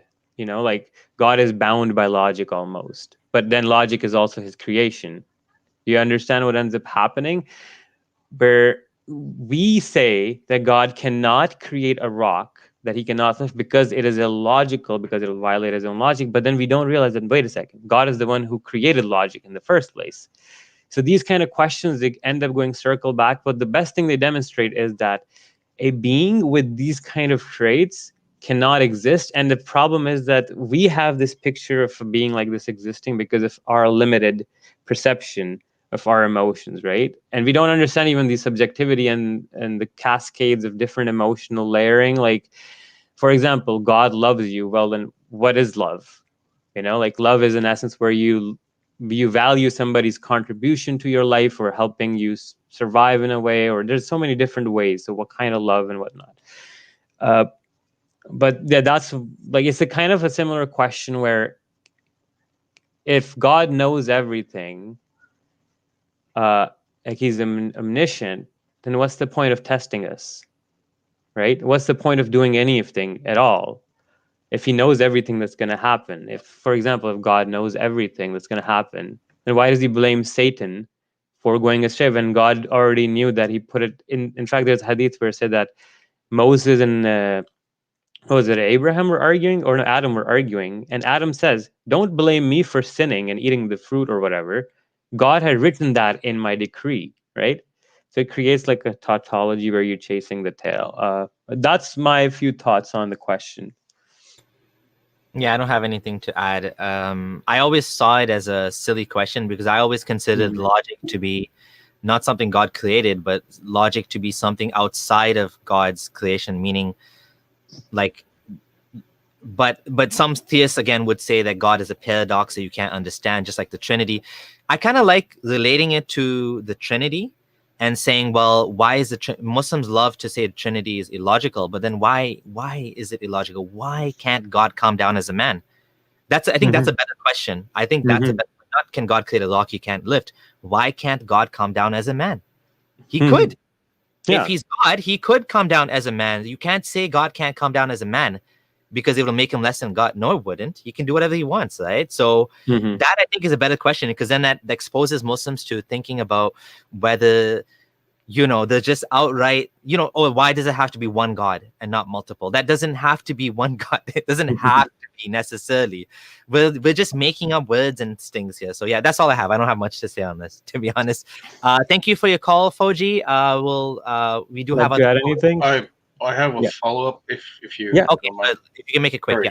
Yeah. Yeah. Same thing. I think Gondal was going in the right direction, but they kind of veered off in a different tangent at the end. So can I, for argument's sake, can I say that my thought process is better than Allah's process? Because nowhere Allah says, you know, that, you know, 1400 or 1200 years down the road, some So moron would wake up one day and say, and come up with this statement that if there is an omnipotent God, Allah, and can he create a rock that he himself cannot lift? He would have been able to see in the future. He would have been able to say somewhere in the magical book of Quran that here's the answer. And I don't find that anywhere. What I'm trying to say is that, can I quantify this to say that my thought process is better than Allah's thought process? Your mic. I don't think that, to be honest, these are the best arguments against Islam or God in general, because so what you just said about, smarter than God kind of idea, it does kind of make sense what you're saying, because a lot of the theology of Islam and Christianity came up after, over the hundreds and hundreds of years after Islam. You have, Ghazali and these people who responded to philosophy, and they basically built on the theology and the aqidah that was very primitive, because you have, when you have certain very basic aqidah that just very illogical, for example, God coming down to lowest heaven, if you take it literally, it leads to all sorts of irrational contradictions. For example, if God's coming down, then shouldn't he always be down? Because the sun, night, it's always night somewhere in the world. So the hadith that says he comes down, well, he can't really come down, he has to be down. So then you had the you had a Shari thought that said you can't take this literally. This is just, God's coming down with his, he's not actually coming down. God doesn't move. He doesn't have a body. He's not located in time and space. So a lot of this theology was built up over the years after Islam, after Islam's prophet just made dumb statements, in my opinion. So I guess you could say in a different way, yeah, that we are solving the holes in the religion. Like human beings are patching the holes everywhere they find them. But I don't think it's really fair to say that, I had this specific question and God didn't answer my specific question, so therefore Islam is false. You know what I mean? I think that's kind of silly to say that, and I don't think that's a good argument. But if you say it a different way, like the other problems in the theology and we humans had to fix them, then I would agree with you.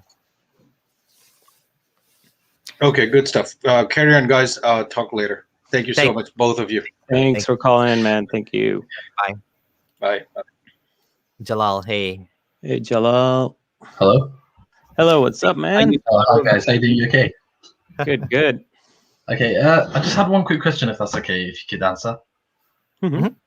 So, it was a while back. I tried contacting Samir on Twitter, but I believe I couldn't get through to him for some reason. So, I just thought I'd ask on this live. Now, from what I've seen, a lot of the ex-Muslims that do leave end up leaving based off of their personal and their cultural experiences.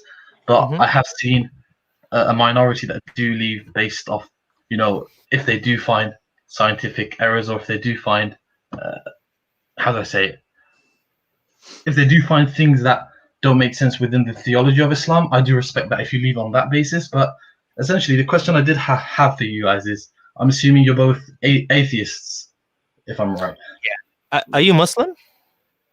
I am, yeah. I am Muslim. I've studied engineering, but one thing that did spark my attention was that for the first time in my life, I did come across an ex-Muslim in person, and I did have an interesting discussion. And because I've never ever seen people that just leave Islam and openly talk about it. Usually, from what I have seen, a lot of Muslims that do leave, they just leave and they don't really make much of a, too much of a fuss about it. But one thing I did have a question is, with regards to the finely tuned aspects of the universe, like, because I've studied engineering, I believe that only if you have a thorough understanding of these things can you actually appreciate the miracle in them. For example, the idea that gravity, if it was 0.00x stronger, life would not exist, because from an evolutionary point of view, nothing would exist because everything would collapse on itself. And if it was 0.00 weaker, the perfect chemical reactions wouldn't occur for evolution to occur. Now, just there's the other things that I've read. For example, they say that the chances of the universe being created is something like if you roll the dice 60 million times and it landed on 6 repeatedly. And I'd say to you guys, what is your take on the finely tuned aspects of the universe from an atheist. I'm not too sure what your particular belief is. I know you guys are atheists, you said, but do you believe in Darwinism, or other types of evolution? I'm not too sure, but the question I do have is, do you guys just throw away these finely tuned aspects of the universe? Because for me, it's easier to comprehend if I attribute this idea to God or something that is more powerful. I see you on the Okay. laughing. I say, I just want to ask one question. Is Okay. God more complex than the universe? You see, I would say that that depends, because our understanding of the universe and physics, that has been shaped by what we know, and the laws of physics are to our understanding. But I would say that because God, of my understanding, is out of the physical capabilities of what we can understand, and he is out of the laws of physics. If you try and get what I'm trying to say. I understand, but what I'm trying to ask is God, okay, let's say Allahu Akbar. Is God Okay. greater than the universe? Yes, I would say yes. Is God with his traits, like he can hear and listen and know everything? Is he the most maximally, let's say, the most complex being out there to you? Yes, definitely. How can the most complex being and the most complex thing in the universe exist without an explanation, but the universe, which is less complex than God, exists with? You understand what I'm trying to say? I can get what I do see what you're saying, but Mm-hmm. the idea of the finely tuned aspect. Okay, Yeah. let's just say, for the sake of understanding, God doesn't exist, just for the sake of understanding. Yeah. The point I'm trying to make is, how do you guys personally take on this idea of the finely tuned aspects of the universe? They say that if you were to roll a dice 60 million times and it landed on 6, that's the same chances of everything that's occurred to this day, how that would have occurred. Now, to me, that just sounds so incredible. Or if gravity was 0.00x stronger or weaker, the chemical reactions wouldn't have occurred for evolution to occur, or so many other things that I've just read. And to me, atheism, just that idea of atheism, I can understand some aspects of it, but just that idea, do you guys just throw out the finely tuned aspects, or do you just? So I'm trying to tackle it in a way where I'm asking you, does complexity necessitate intelligence? I'd say it depends. Okay, so what I'm trying to show you is you're arguing that a being that is way more complex than the universe exists without a cause, but the universe can't exist with a cause that is not as complex as God, right? So what I'm trying to get to here is, and then you bring up the idea of eternity. Think about eternity like rolling a dice, but eternity necessitates that all combinations, no matter how least probable they are, will eventually come to pass. So if our universe existing, let's say, is 1 into the whatever power, if time is eternal, eternity necessitates that anything and every combination with, if time passes that way, will come to pass, right? That's one thing I see, that eternity can then also cause you to think that, okay, every possible configuration of matter, no matter how long it will take, or no matter how little the chance it will have, because if eternity exists, it will happen. There's one thing like that. Secondly, the other thing I find is fine-tuning the argument itself. It cherry picks on the things that appear designed to us, but negates things that don't appear as designed to us, right? Rationality Rules is a very good video on it as well. But he goes in the same argument. The watchmaker analogy, right? Where if you're walking in a forest and you pick up a rock, and if you find a watch, which one of you are you going to think is designed versus not designed? Of course, right? the watch. Yeah. The watch, right? But then you have to understand that the rock itself is also part of the same universe. It's just that it doesn't appear to them, but you're cherry picking on just the design things and leaving out the things that don't appear to you as design. And when you actually think about your perception of design, then comes out from how things emerge around you and your reality. So there's a lot of things. Then also another thing is life existing is a standard or not. Like, well, okay, if life didn't exist, if it has 1,000,000,001 chance, yeah, life wouldn't exist. The universe would still exist like it existed before life existed on Earth, right? And is life existing on Earth is it necessary to give meaning to the universe? Or would it cause any changes if, for example, Earth didn't exist, but the universe still exists, right? So we somehow then realize that we're attaching irrelevant importance to certain aspects because we're viewing it from a lens of design.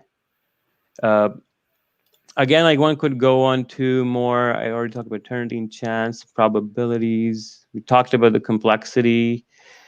I think you mentioned that the first was ex-Muslims leave due to personal reasons. Was it one yeah. of those things? Yeah. No, that wasn't really a point. I was just trying to give it a quick introduction. But I'll give you another example to quickly summarize my thoughts. Think about God having the ability to feel, love, hear your voice when you pray to him, and whatnot, right? So what ends up happening is God can hear you, can talk to you. Sorry, just got to get this point back. I can also add something when you're done. Yeah, okay, you can add something. I just got to reformulate this one. So, yeah, the whole thing about emotional reasons, I think we've talked about that a bit. Just want to quickly address that. I think everyone does things for emotional reasons, whether it's Muslims or ex-Muslims. The fact is we should try to be as rational as possible while also listening to what our emotions are telling us. Our emotions are there for a reason. And sometimes our emotions will actually misguide us, and sometimes they will guide us in the right way. Sometimes people are not good at explaining themselves, and it may come across as an emotional reason, but really inside that emotional reason, there is some logic there. The question is whether that logic is true or false.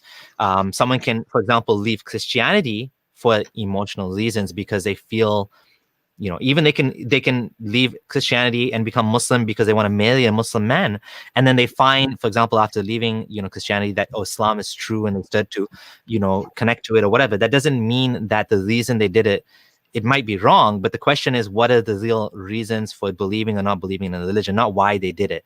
So, of course, you'll find all sorts of different people out there, and most people don't talk about leaving Islam because, well, there's consequences. You can become canceled.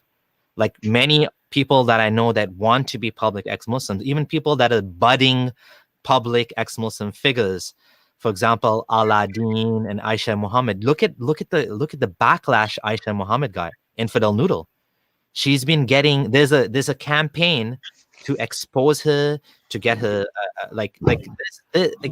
you do this at your own risk.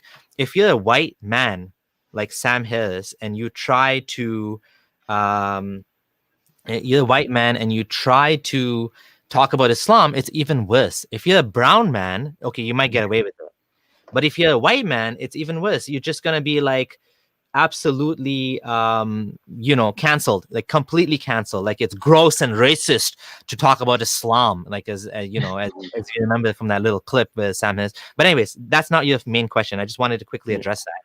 Your main question was about fine-tuning, and I just want to share my screen for 1 second. First of all, I would recommend you to check out Matt Dillahunty, The Atheist Experience. They tackle these questions really well.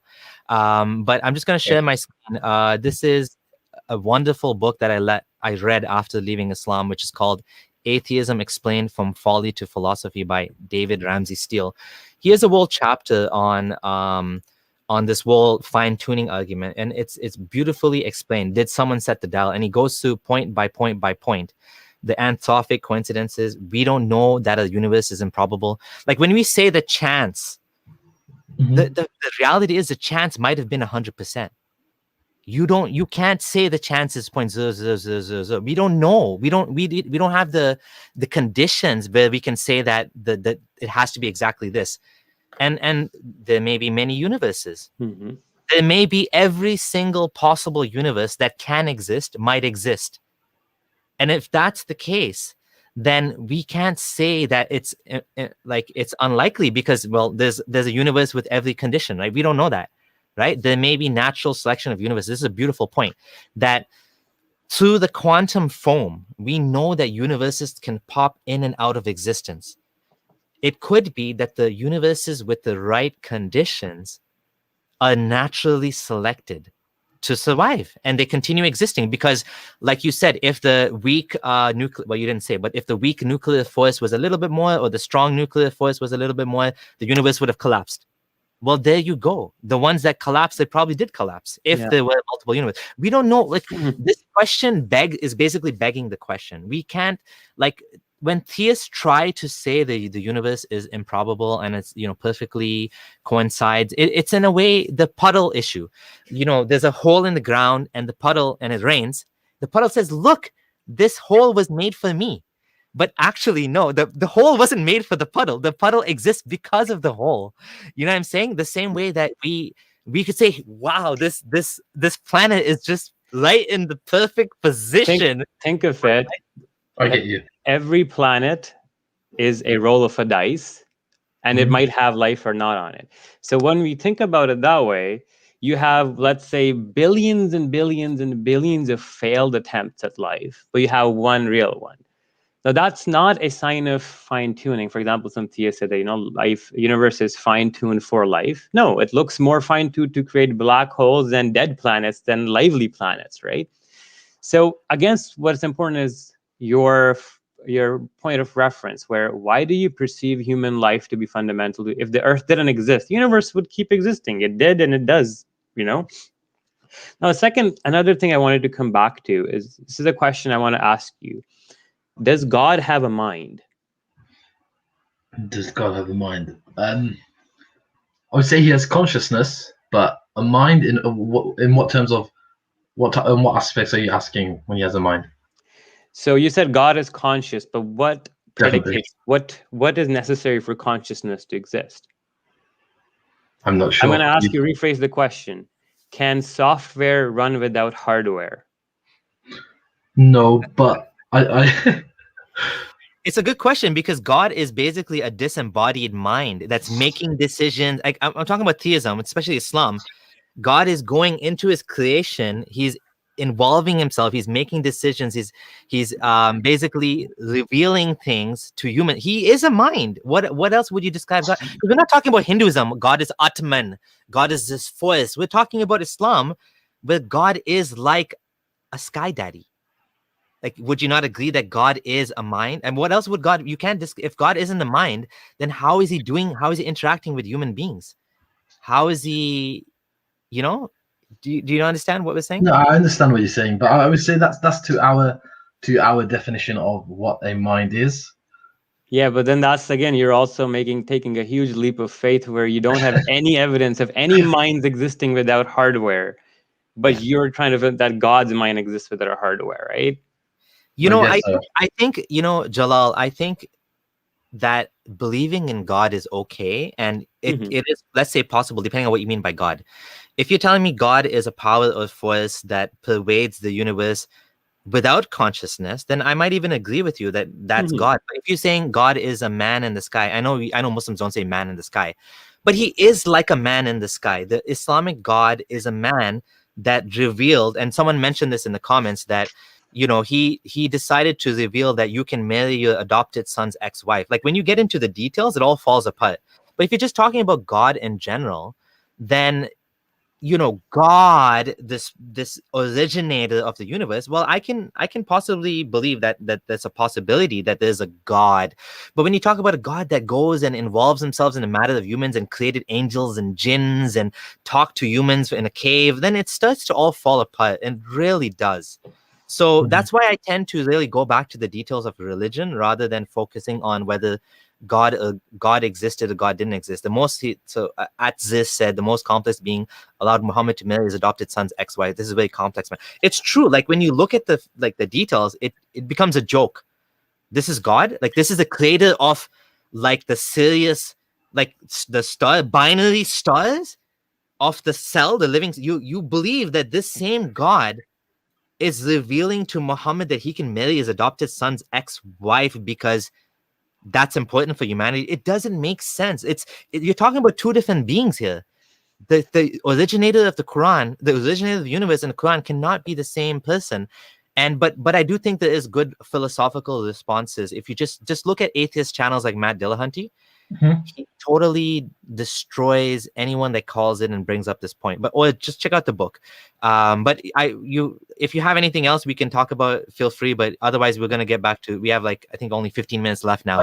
So I did have one quick final question, if you don't mind. sure. I was just going to ask. So essentially, I did tell you about how I spoke to one ex-Muslim on my engineering course, and Mhm. one thing that he did say to me is that one thing he can't grasp his mind around is the concept of Islamic miracles, and he's talking about how different religions have different miracles in terms of their mathematical miracles, and he was talking about he was saying to me, I believe the example he gave me is to do with a greater conspiracy of Illuminati or something. He's saying that the prophet had some, I don't know if the prophet must have had some sort of connection with the Illuminati to know XYZ. And I know that a lot of when I did.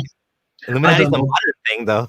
I don't know. This is what he was talking about, but he was talking about different conspiracy theories and whatnot. But from the research that I did do, I guess you could say that a lot of the quote unquote things that were predestined to happen that he said were going to happen were quite vague, I guess you could say.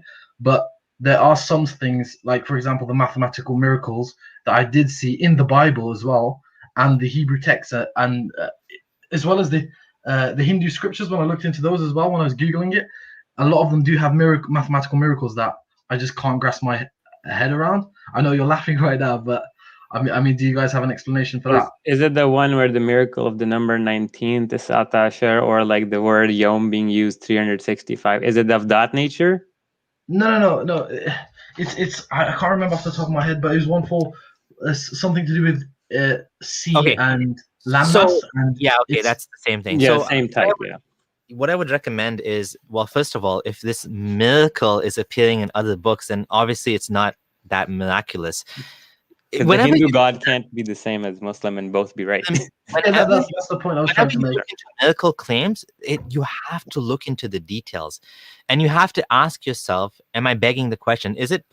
Can you find the same miracle in Shakespeare? And I tell your ex-Muslim friend to check out ABDULLAHsamir.com, Mathematical Miracles. I have an article on it where I talk about, like, in Shakespeare, you can find like examples like that too, where love and hate appear the same amount of times. There are going to be coincidences like this all over the place. And if the Bible is corrupted, why would the Bible have the same miracles? Like, that doesn't even make sense. I was just making a point in favor of, I guess, the idea of theism. Yeah, but then you have to admit the Bible's not corrupted then, because it has mathematical miracles. It has a checksum, right, so to speak. I guess maybe not. God then, or maybe Krishna is God because they have miracles too. So I think you debunked yourself right there. I was going to say that I'm in favor. Everything I'm saying is in favor of Islam. I would just say that it's in favor of theism and how since I've met this ex-Muslim on my course, it has, I wouldn't say doubts, but it's led me to question certain things. Okay, here's the one from Moby Dick. So Moby Dick, we know he wasn't writing a book from God, right? But someone did research to find, or was it me? I don't know. that found all these coincidences in the book. Scroll down. For example, prey and slain, grave and rest, same amount of times, faith and blood, peace and married. So this shows you that being married is peaceful, world and earth the same amount of times. Like, you can find these coincidences everywhere. And the more you look into a book, the more of these things you're going to find, right? I mean, it's just, and then here's another problem. The Quran is revealed in multiple dialects. So, and then the other problem with Arabic is, yeah, here you go. He's highlighting it. The word yom can be written as al-yom or ayyam or yomain. There's multiple ways. So a lot of these miracles is what you're saying. The inconsistency counting the ones they want to, but not the ones they don't want to, in order to make it add up to the number they want. I get you. Yeah. Yeah, basically. Anything else would you like to add? I've looked into the numerology miracles myself. Like when I was, so my own story was that I gave up my faith in hadith before the Quran, because I was like, the Quran is from the God, like how is these miracles and stuff, and I hung on to the book. But then after I looked into it as well, and there was this doctor who did this research. This other 19 appointed over it, and he was trying to make the Quran everything a factor. Rashid Yeah. Khalifa. Yeah, make factorials of 19 everything, but then we found out no, that wasn't right, because one of the funny things I'll mention to you right now about Numan Ali Khan. So the Quran verse numberings in the Warsh Quran, the Duri, the Susi Quran, the Hafs and Asim, they're different. Okay, so you probably come across Numan Ali Khan quite a few times, right? On YouTube, Yeah, and you probably might have heard this. I'll give you one generic example. As he says in Surah Baqarah, Allah says, وَجَعَلْنَاكُمْ أُمَّةً وَسَطًا, that will make you the middle nation. And then Numan Ali Khan says that, funny enough, Surah Baqarah has 286 verses, and وَجَعَلْنَاكُمْ أُمَّةً وَسَطًا occurs in 143 verse, which is right in the middle. Therefore, it's a miracle. How did he know? When you actually look it up, the verse numbering in the different rivayas of the Quran, the 7 other readings, is different. Right, so that wording doesn't add up. The verse divisions don't add up. In fact, is Basmala part of the Quran or not? That's debated as well. The Bismillah. Exactly. Now, and 143 is an even number. It's not the middle. The middle would have is 287, right? In the verse is 287 verses. Yeah, so it doesn't work out, the miracle. Then a lot of the times, I'm saying 286 is an even number. There is no middle. Mhm. There's 2 middles. There's 2 middle numbers, right? Because it has to be odd for there to be middle. So, for example, the middle number from 1 to 3 is 2. There's no middle number from 1 to 4. There is no middle. Right? It'll be like 2.5 or 3.5, something like that. Yeah, between the two, right? Yeah. So, but yeah, I find that like the versions of the Quran actually refute a lot of these numerical claims, because and the thing is, you'll be shocked to know that you can't even make claims about word counts anymore, because guess what? Different readings of the Quran have different words in them. Literally, numbers of letters are different. There's a whole hua missing in one of them. So if you're trying to apply the miracle of 19, this verse multiplies and the word bibaka, well, in another reading, no, it doesn't. So you're kind of cherry picking one reading from the other to kind of make it work. I get you. Yeah. You know what I mean? I get you. Yeah. Well, yeah. That's great. Thanks a lot, guys. No problem, man. It was nice having this discussion. All right. It was super cool. Like, we talked about a few things. Thank you so much. I really appreciate your call, man. Thank you. Thank you. Bye. See, we enjoy discussions like this instead of somebody coming up like, why don't you debate me? I would appreciate exactly what Jalal did. That was amazing. All right. Hey, researcher, how's it going? Hello. Hey, what's up? Hey, can you hear me? Yeah. Yeah. So I'm from India actually. So I'm an agnostic. So I've been researching about religion. So I found that people have problem with religious teachings more than the concept of God. So what is your take on it? Like, are you against the concept of God, or like we should be against the religion itself? Like religion. Mm-hmm. I think I just answered that. I said I don't really care if people believe in God. I don't even care if people are Muslim or non-Muslim. What I care about is how they treat others. How the religion influences the world that we live in. That's the important thing. If the religion is going to, teach that women are inferior, they should get half the inheritance, that you can beat your wife, that you can do, then that's the problem. If you just want to believe in some random, that's your business, right? You know what I mean? So Abdul Gandhi, you said you got to step off for a second. I can take questions. I already did. That was okay, earlier. Yeah. Okay, so the question I replied was, firstly, the idea of trying to like merge God with religion is false. Like the idea of a God or a being existing, creating the universe, doesn't necessarily mean he has to send us a book and he has to give us these minute laws and whatnot. To him, we could be as useless as ants. Like. How do we view insects? What's their purpose in life? We as humans deem every other life form to be kind of whatever, useless, right? So to us, like God could view us like that too, from a deistic perspective.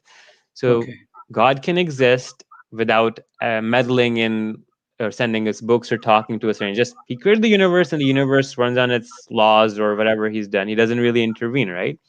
Yeah, like deism.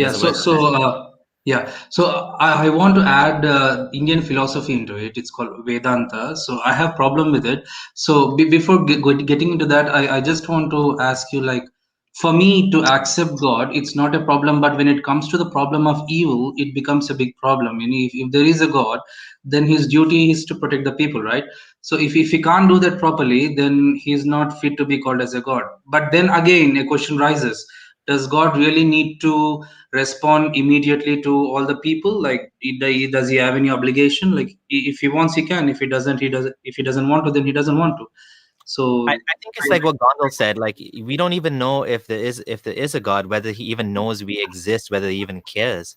I think I'm much more, likely to believe in a God that doesn't even know that we exist, meaning that we're just a side effect. Like we just evolved out of something in some corner of the universe. If there is a God, maybe God's like a jellyfish, like not something with a consciousness. Like jellyfish are interesting creatures. Jellyfish exist without a mind. They have no brain. Yet they're floating along, doing this shit, kind of like a plant or like a giant tree. So if there's something, but they have stimulus, right? But they have stimulus wired inside them, right? Like yeah, they but they don't have respond to the empathy. surrounding. They don't have empathy or any sort of, they don't care about any other creature. We humans, I think we project our ideas onto God. We want God to be a big daddy that takes care of us and protects us and helps us. We pray to him. This is I think we're just projecting onto God what we want God to be. But if there is a God, I don't think he's any of that. Or he's even a he. So the thing is, for atheists, like I'm an agnostic, so for atheists, the biggest challenge is explaining the origin. Like just sitting down and just meditating in silence, like what happened in the beginning. So it doesn't seem logical that somehow out of vacuum something just erupted and matter came into existence, right? We are here. Like if you touch your own self, like on the hand, you can feel your skin. So it's all real. So but if you go back to like the start of the universe, like there should be something, right, which created everything, and what Yeah. created that thing. So it's a cycle. So there must be something. We can't just say, okay, there's a big bang and that everything came into existence. Yes. So I'll just take you up on that as a point of logic. So have you heard about four causes of Aristotle? No. Okay, so there's the material cause, the final cause, the efficient cause, and the formal cause. I'll actually put up a picture so that'll help with the explanation. Let me just share my screen.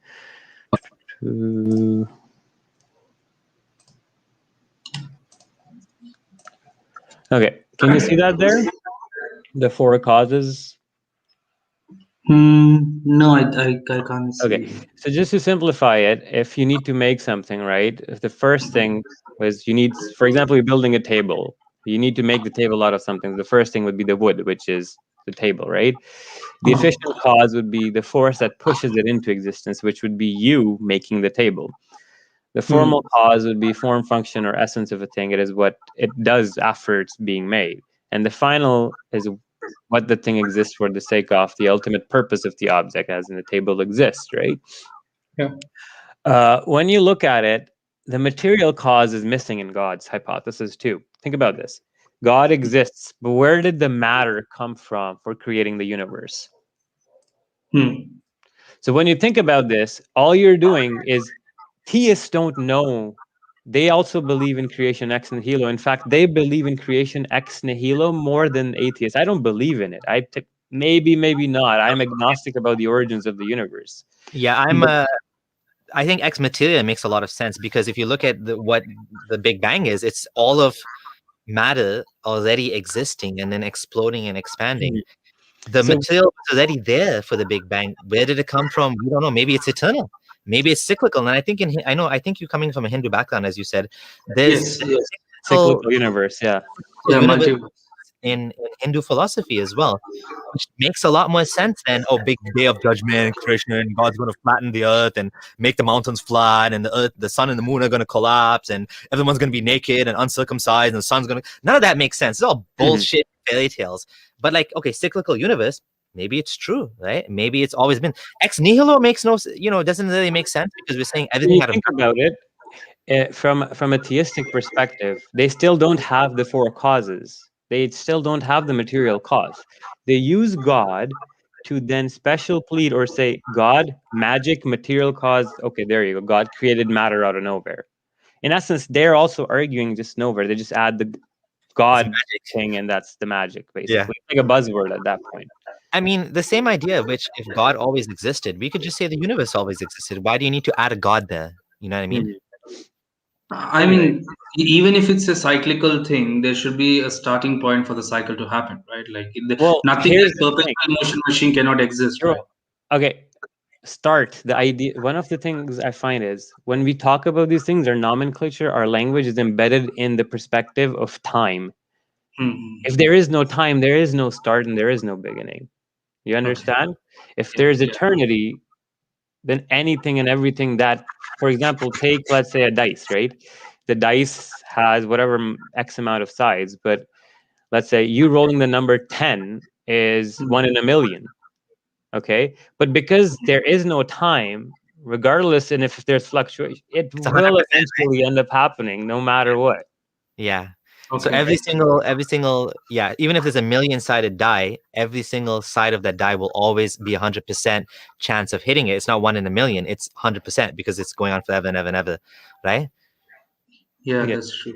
So if you have like 5 minutes of time, I can explain the Indian philosophy in like 2-3 minutes. Like, One more thing. If you're saying that God, if you're saying that it has to be a beginning, yeah. then well, what's the beginning of God? Why is it okay for God to always exist? I mean, they define God as something like non-material, so maybe Yeah. that's easy to explain more than material things, you know. Like Big Bang is material, so it's very hard to explain where the material comes from. But God being spiritual, it's I think it's very easy like to explain his origins, you know, like he's eternal, like no matter is involved in it. I think whether material or not material, either way, we have a challenge as human beings that there's going to be some questions we can never answer. For example, like why we're here, why we exist, why anything exists. I mean, that's something we've always puzzled on. Mhm. And we're the only creatures out of all of the animals that actually are able to ask ourselves, why do we exist? Why is there a universe? Frankly speaking, I don't think there's any answer for that. I don't think we'll ever be able to answer why there's a universe unless we somehow, like the Truman Show, we detect a sign in the clouds that there's a programmer that programmed us inside some, Exactly. like, we're in some simulation or something like that. But I'm gonna connect this with suffering. You see, when people get depressed and they're suffering or they had a huge bad luck, they'll think about the universe and why it's happening, and ultimately they will find refuge in God. So that refuge, atheism cannot provide it.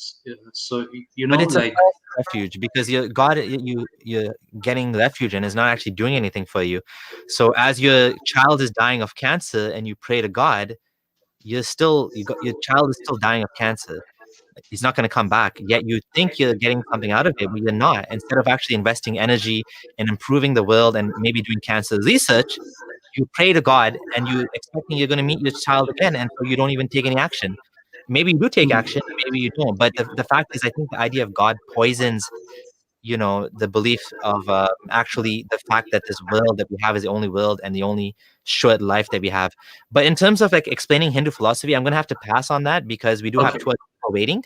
sure, no problem. I And just wanted to show one thing here, just talking about predestination. If you can see that there's, in the second one here, you see that Adam and Moses were arguing. Moses said to Adam, "You are Adam, whose mistake expelled you from paradise." Adam said to him, "You are Moses, whom Allah selected," and spoke directly. "Yet you blame me for a thing which had already been written in my fate before my creation." Mm. So Allah had purposefully made this whole plan out that Adam is going to eat from the fruit and whatnot. So they're arguing, and the prophets themselves are like, this makes no sense from a theological perspective of free will. It's a big problem now. Why is Allah making Adam ask forgiveness from him then? That's The true. whole thing, the whole point. If Like he knows all blaming the Yeah, he knows all the options and he knows what the man chooses and he knows what will be the consequences. So it's not really a free will, you know. It's like yeah, pre-planned this thing. like, can and I? the explicit argument between Moses and Adam brings it forth where Moses literally says, uh, "You blame me for a thing which had already been written in my fate before my creation." Adam is telling Moses that. So the whole original sin thing it was orchestrated by Allah, right? So it makes, from a theological perspective, no sense. I just want to add one more thing, which is I forgot my point now. I saw some silly comment. And, I forgot what I was gonna say. Okay, never mind. Okay. All right, thanks for your call. Thank you. Thank you. Yeah, thank you. Okay, bye. Oh yeah, I remember what I was gonna say. Okay, but you can go. That's fine. What I wanted to say is a lot of people misunderstand. I should have kept him on, anyways. A lot of people misunderstand what it means to be agnostic and atheist. Most agnostics are also atheist. Agnostic doesn't mean that you are like a half atheist or something, or like a baby atheist. Agnosticism and atheism talk about two different things. Gnosticism is whether you know. Theism is whether you believe. So for a theist is someone who believes in God. Atheist is someone who doesn't believe in God. Agnostic is someone that who knows or doesn't know. So most agnostics are atheists, agnostic atheists. There are also agnostic theists. Like maybe my parents would be considered agnostic theists. They believe in God, but they're also, skeptical, the agnostic, the questioning. Most agnostics tend to be atheists. So just wanted to clarify that it's not a spectrum. It's more like there's two levels of you can be agnostic theist, agnostic atheist. You know what I mean? You can be agnostic atheist, gnostic. You can't really be a gnostic atheist because you can't really know there's no God, because you're knowing something that you're like, that's not true. So that's not likely to be the case. But usually you would say agnostic and atheist are both attributes. So I'm agnostic atheist. I wouldn't be just agnostic. It's not just agnostic or just atheist. Just want to clarify. Anyways, thanks for your call. Okay, Abdullah, we gotta get finishing up. So just quickly, Asif. Hello. I'm gonna talk, yeah? Hi. I think you have the stream. I'm just gonna mute you. I think you have the stream playing in the background. You need to join the. Hello, Pig Progress. Hello. Can you guys hear me? Yes. Yeah. How's it going? Yeah, I've been watching Abdullah Samir for some time now. I would call myself a recent atheist, but I'm still like teetering over the line. Okay. I don't really want to let go of Islam, but like the obvious things, they don't really make sense, and they're not really like very inviting. The child molestation and the slavery part and everything in between. One thing I would like to say that have you guys ever heard about the guy Daniel Hakikatu? How come haven't you debated that guy? Like I saw one of his debates with Red One, and he like completely destroyed him. In my opinion, I'm not saying that Red One was presenting weak. I mean, he was presenting weak arguments, but he was also very anxious and not very convincing. Yeah, some Okay, people are not one good at debates. I think that's a problem. Some people, sometimes are not either not prepared or not really understanding what they need to research before doing it. I know Ridwan, I don't think did that well in that case, in that particular debate. Maybe he wasn't expecting the, like Pikachu, Hakikachu had some specific like references which he brought up in the stream, and because he's bringing it up for the first time, apostate prophet didn't know about these specific studies or whatever, and he wasn't expecting to be bringing up studies and stuff like that. I don't know, maybe one day we'll debate him, one of us or either of us. I haven't really considered it. It would be interesting, I guess, at some point. Debates are not really my thing. I'll explain my strategy if I were to debate him. So firstly, the thing is, like, he comes from a Shia background, became Sunni, and he's very orthodox, as in very strict and very unapologetic with his views. So yeah, that's the thing I was. I would just open. I wouldn't even say a word. I would just open the books, the classical books of fiqh, and just be like, this guy says kill ex-Muslims, wherever, all of these things, like the unsheathted sword, al-salim al-maslul, shatim al-rasul, or reliance of the traveler, or ash-shifa by Qadi Iyad, and confront them in the face with these verdicts, and he has nowhere to go. He has to either acknowledge them, that he believes in them, or he can disown all of his classical scholarship. That's the problem I feel like we need to do, is instead of half of the problems, we don't even need to debate these people. We just need to show them their own books and then have them explain it to us. And Yeah, but honestly, that will get the half thing the work about done. that guy is that he can come up with an explanation for everything, and it's the thing of like I am not like in my own mind very skilled enough to come up with counterpoints in my own head. So the only choice I have left is just to agree with him.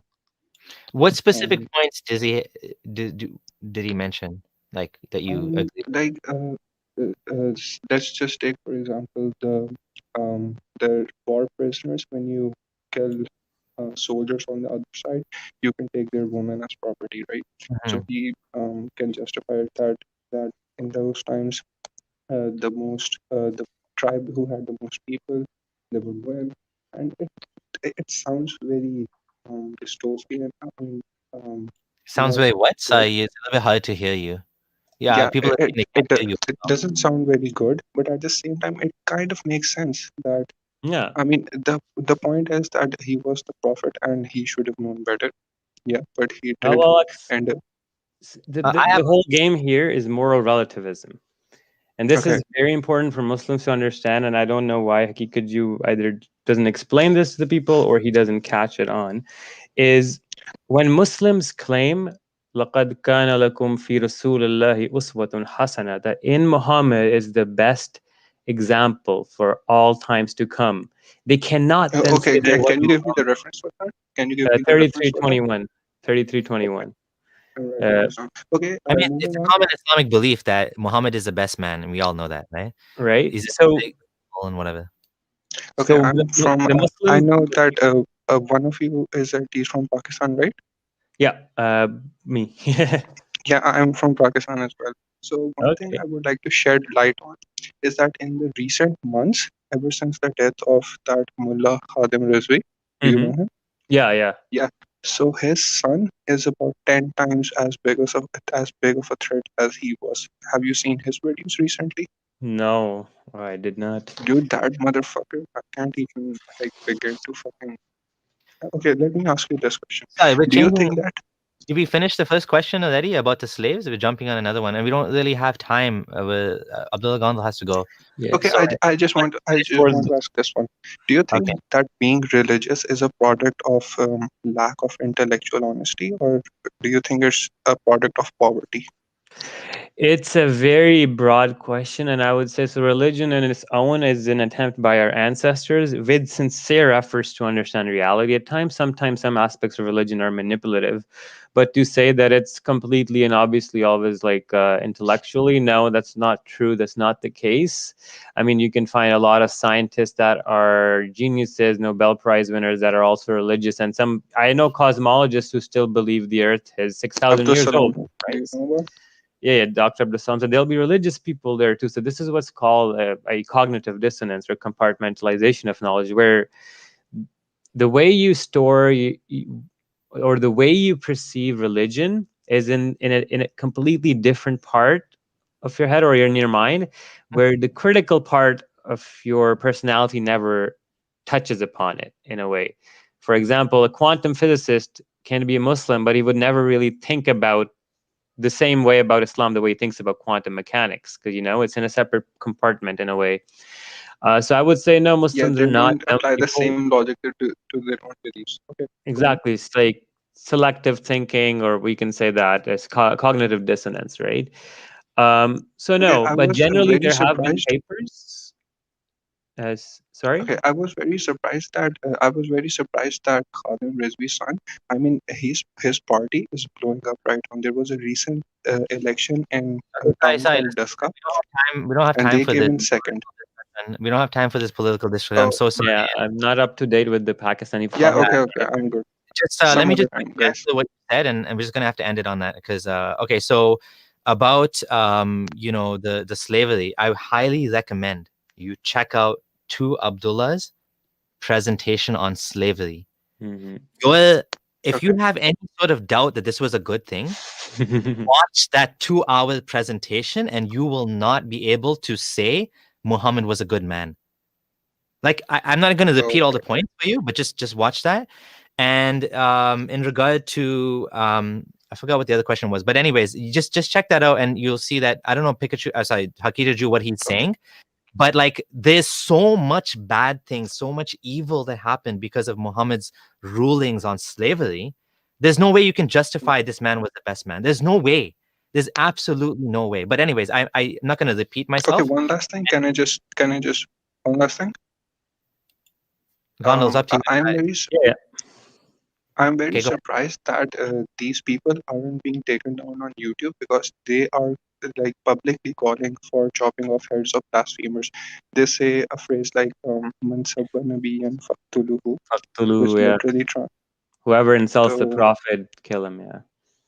yeah. So how are they able to spread hate speech on YouTube and get taken The down? left has this whole idea that if your religion has hateful ideas, but if you're a minority, you kind of get a free pass on this stuff. So they're going to be more lenient towards you.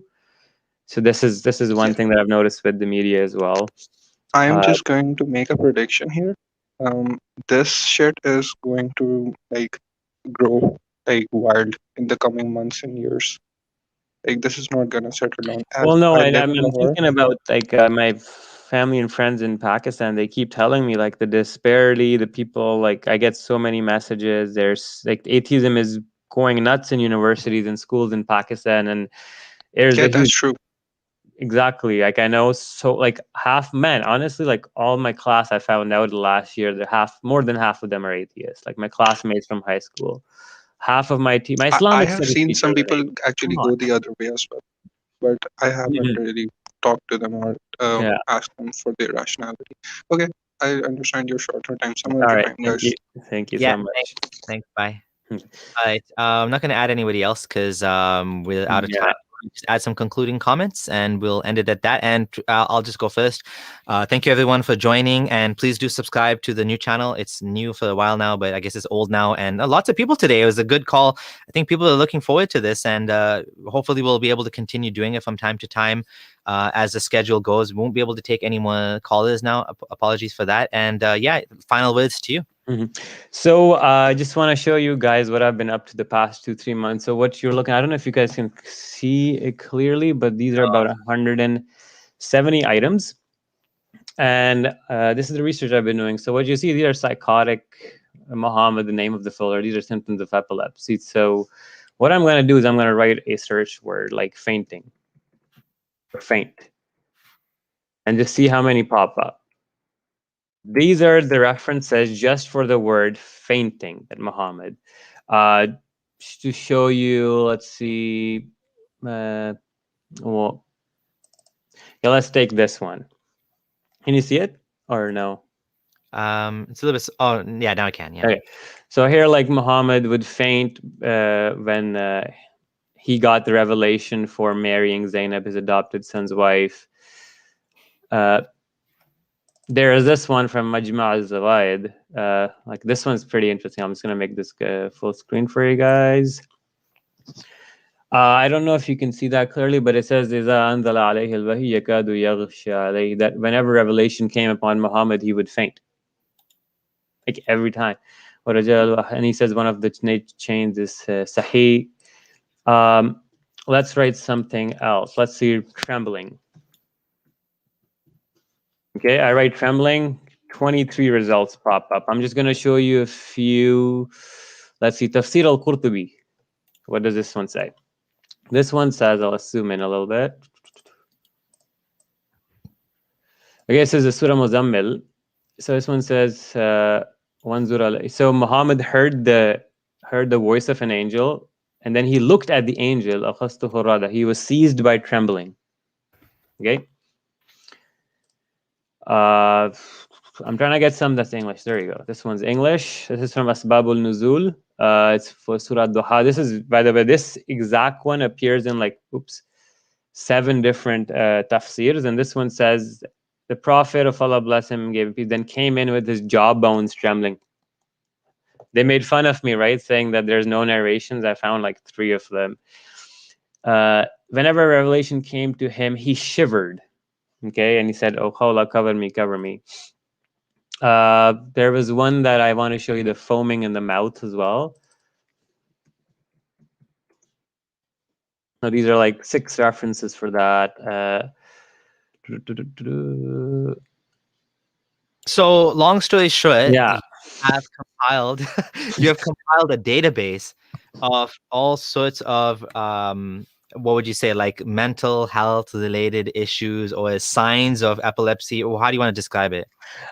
Basically, we have symptoms of epilepsy where we have auras, we have fainting, loss of consciousness, we have snorting and heavy breathing, choking sensations, straight up convulsions. Like I'll show you that Sahih narrations where he would straight up just have full on shaking convulsions as well.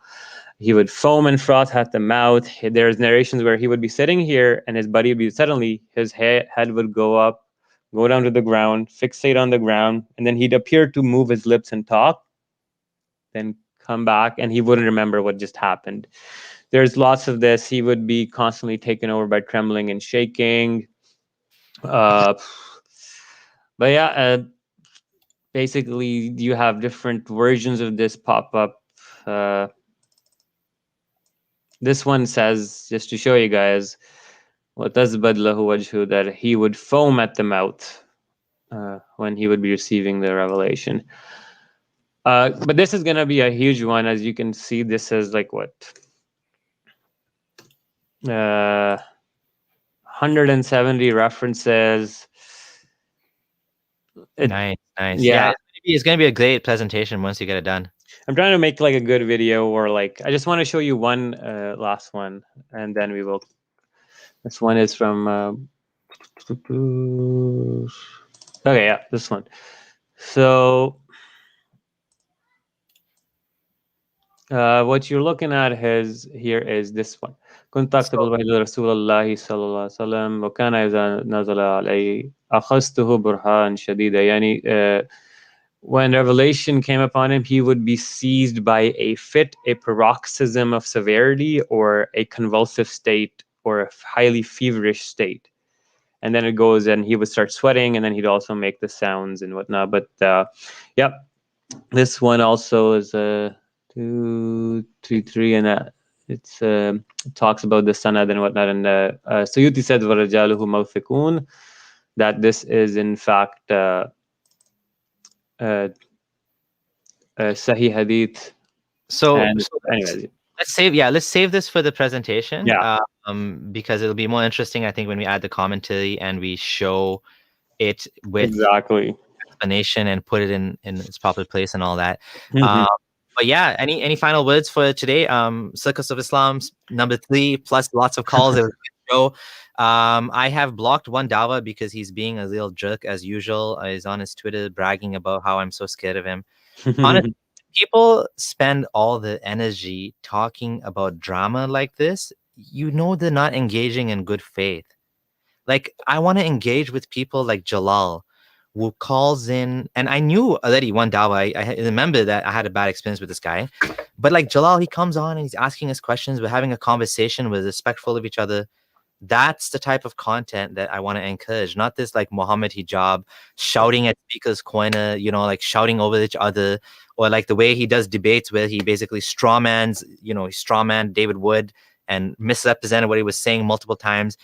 These type of people, like, they're not, like, who wants to engage with people like that? And if someone's going to say, well, you also did some shitty things, he brought up the George Floyd. I made this dumb joke on Twitter where I said Muhammad was, choked in the cave by the angel. And I realized after that it was disrespectful to George Floyd and the fact that he died and the whole, movement of Black Lives Matter. So I apologize for it. In no way I was actually being disrespectful to that, but I was making a dumb joke about Muhammad. That's all it was. Right? It was a petty joke. But anyways, the point is, like, there's engaged. I have done stupid things like that too. So if someone, for example, Fareed or anybody wants to say, I don't want to talk to a Hakika Judah, I don't want to talk to Abdullah because he's a prick and he makes stupid jokes about a prophet, I would say I respect that. That's your prerogative. Hamza Sotis might say you're a troll. If he thinks I'm a troll, or Jonathan Brown doesn't want to talk to me, or Yasir Qadhi, that's up to them. Like, that is how. But if you're gonna go on someone's stream, debate me, you're a coward. Like, how desperate are you? Like, how needy are you for attention that you can't just make your own content. If you want to refute me, go ahead and refute me on your channel. Tafaddal, like you're most welcome. But if you're gonna come on someone else's show and desperately beg for it, and then go on Twitter and say, "Oh, look, he's scared," like I don't want to talk to people like that, man. Just do your own thing. You know, you're most welcome. Go ahead. I don't care.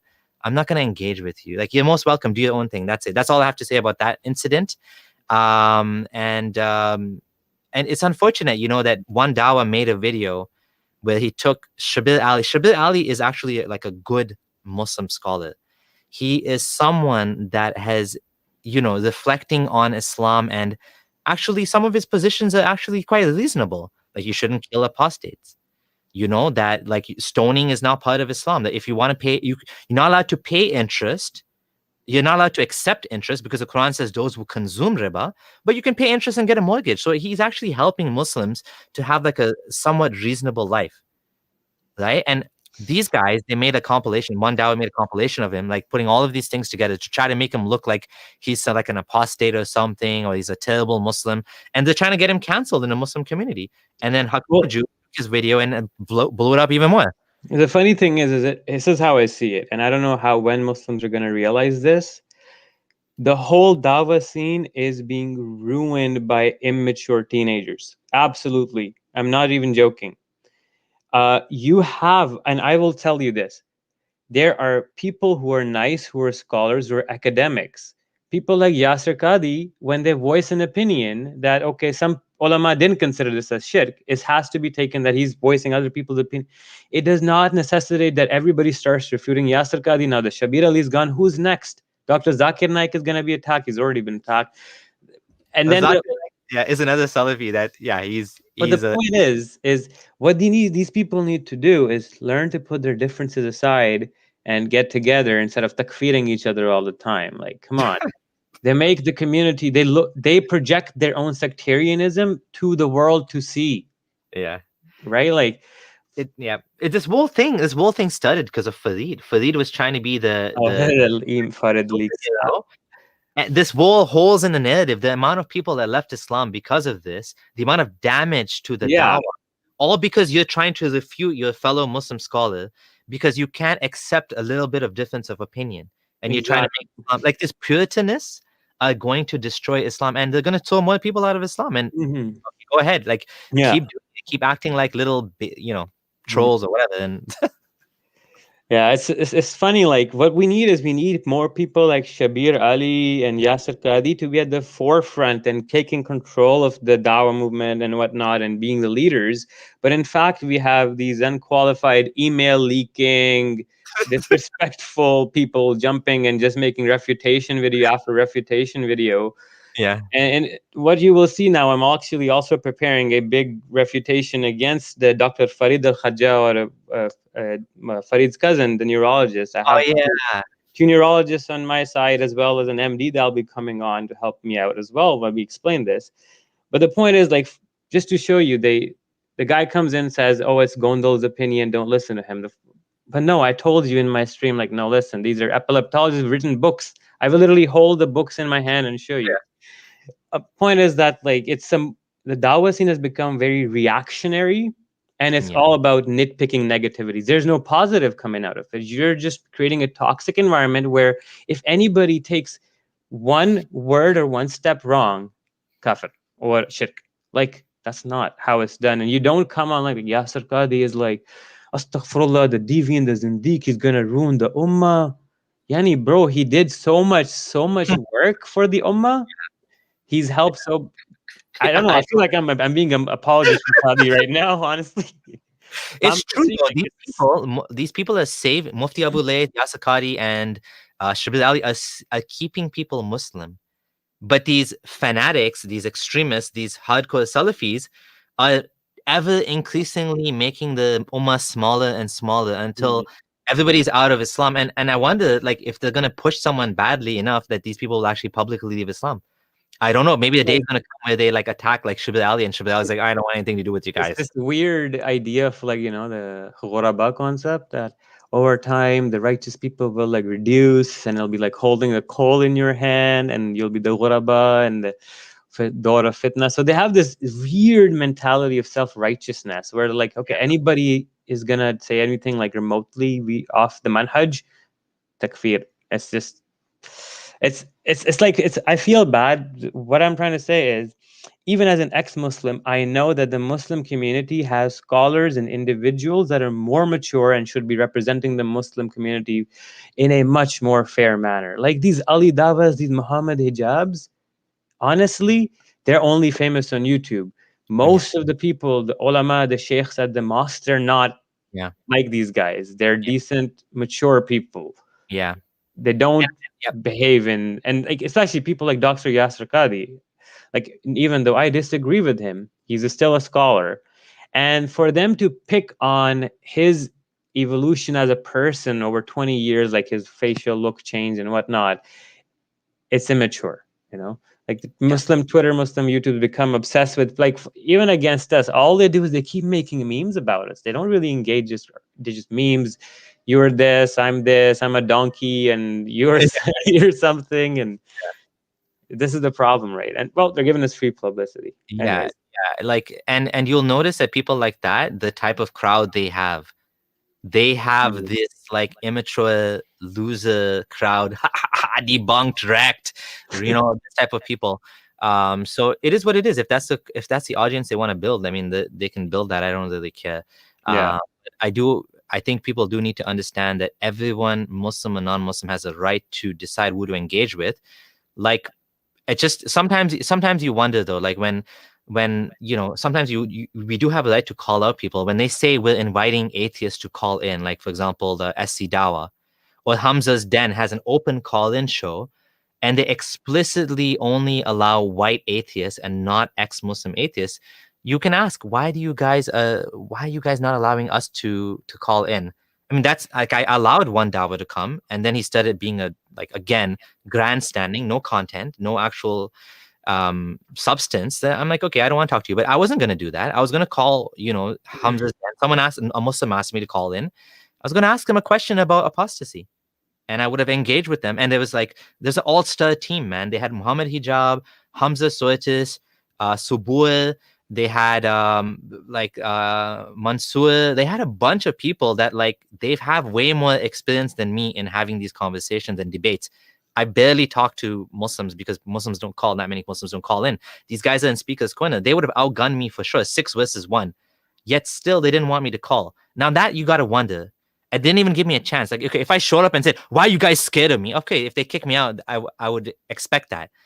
But to kind of so sometimes we do have a point that there is a question to be asked: why are you guys scared, or why are you guys avoiding this? But when you have people like this that are just being petty, and like last time as well, we allowed some guy to come to call in, and the first question he asked Gondal, "Why are you running away?" I'm like, this is the type of people that call in. Like, we're allowing you to call in and you're asking why we're running away.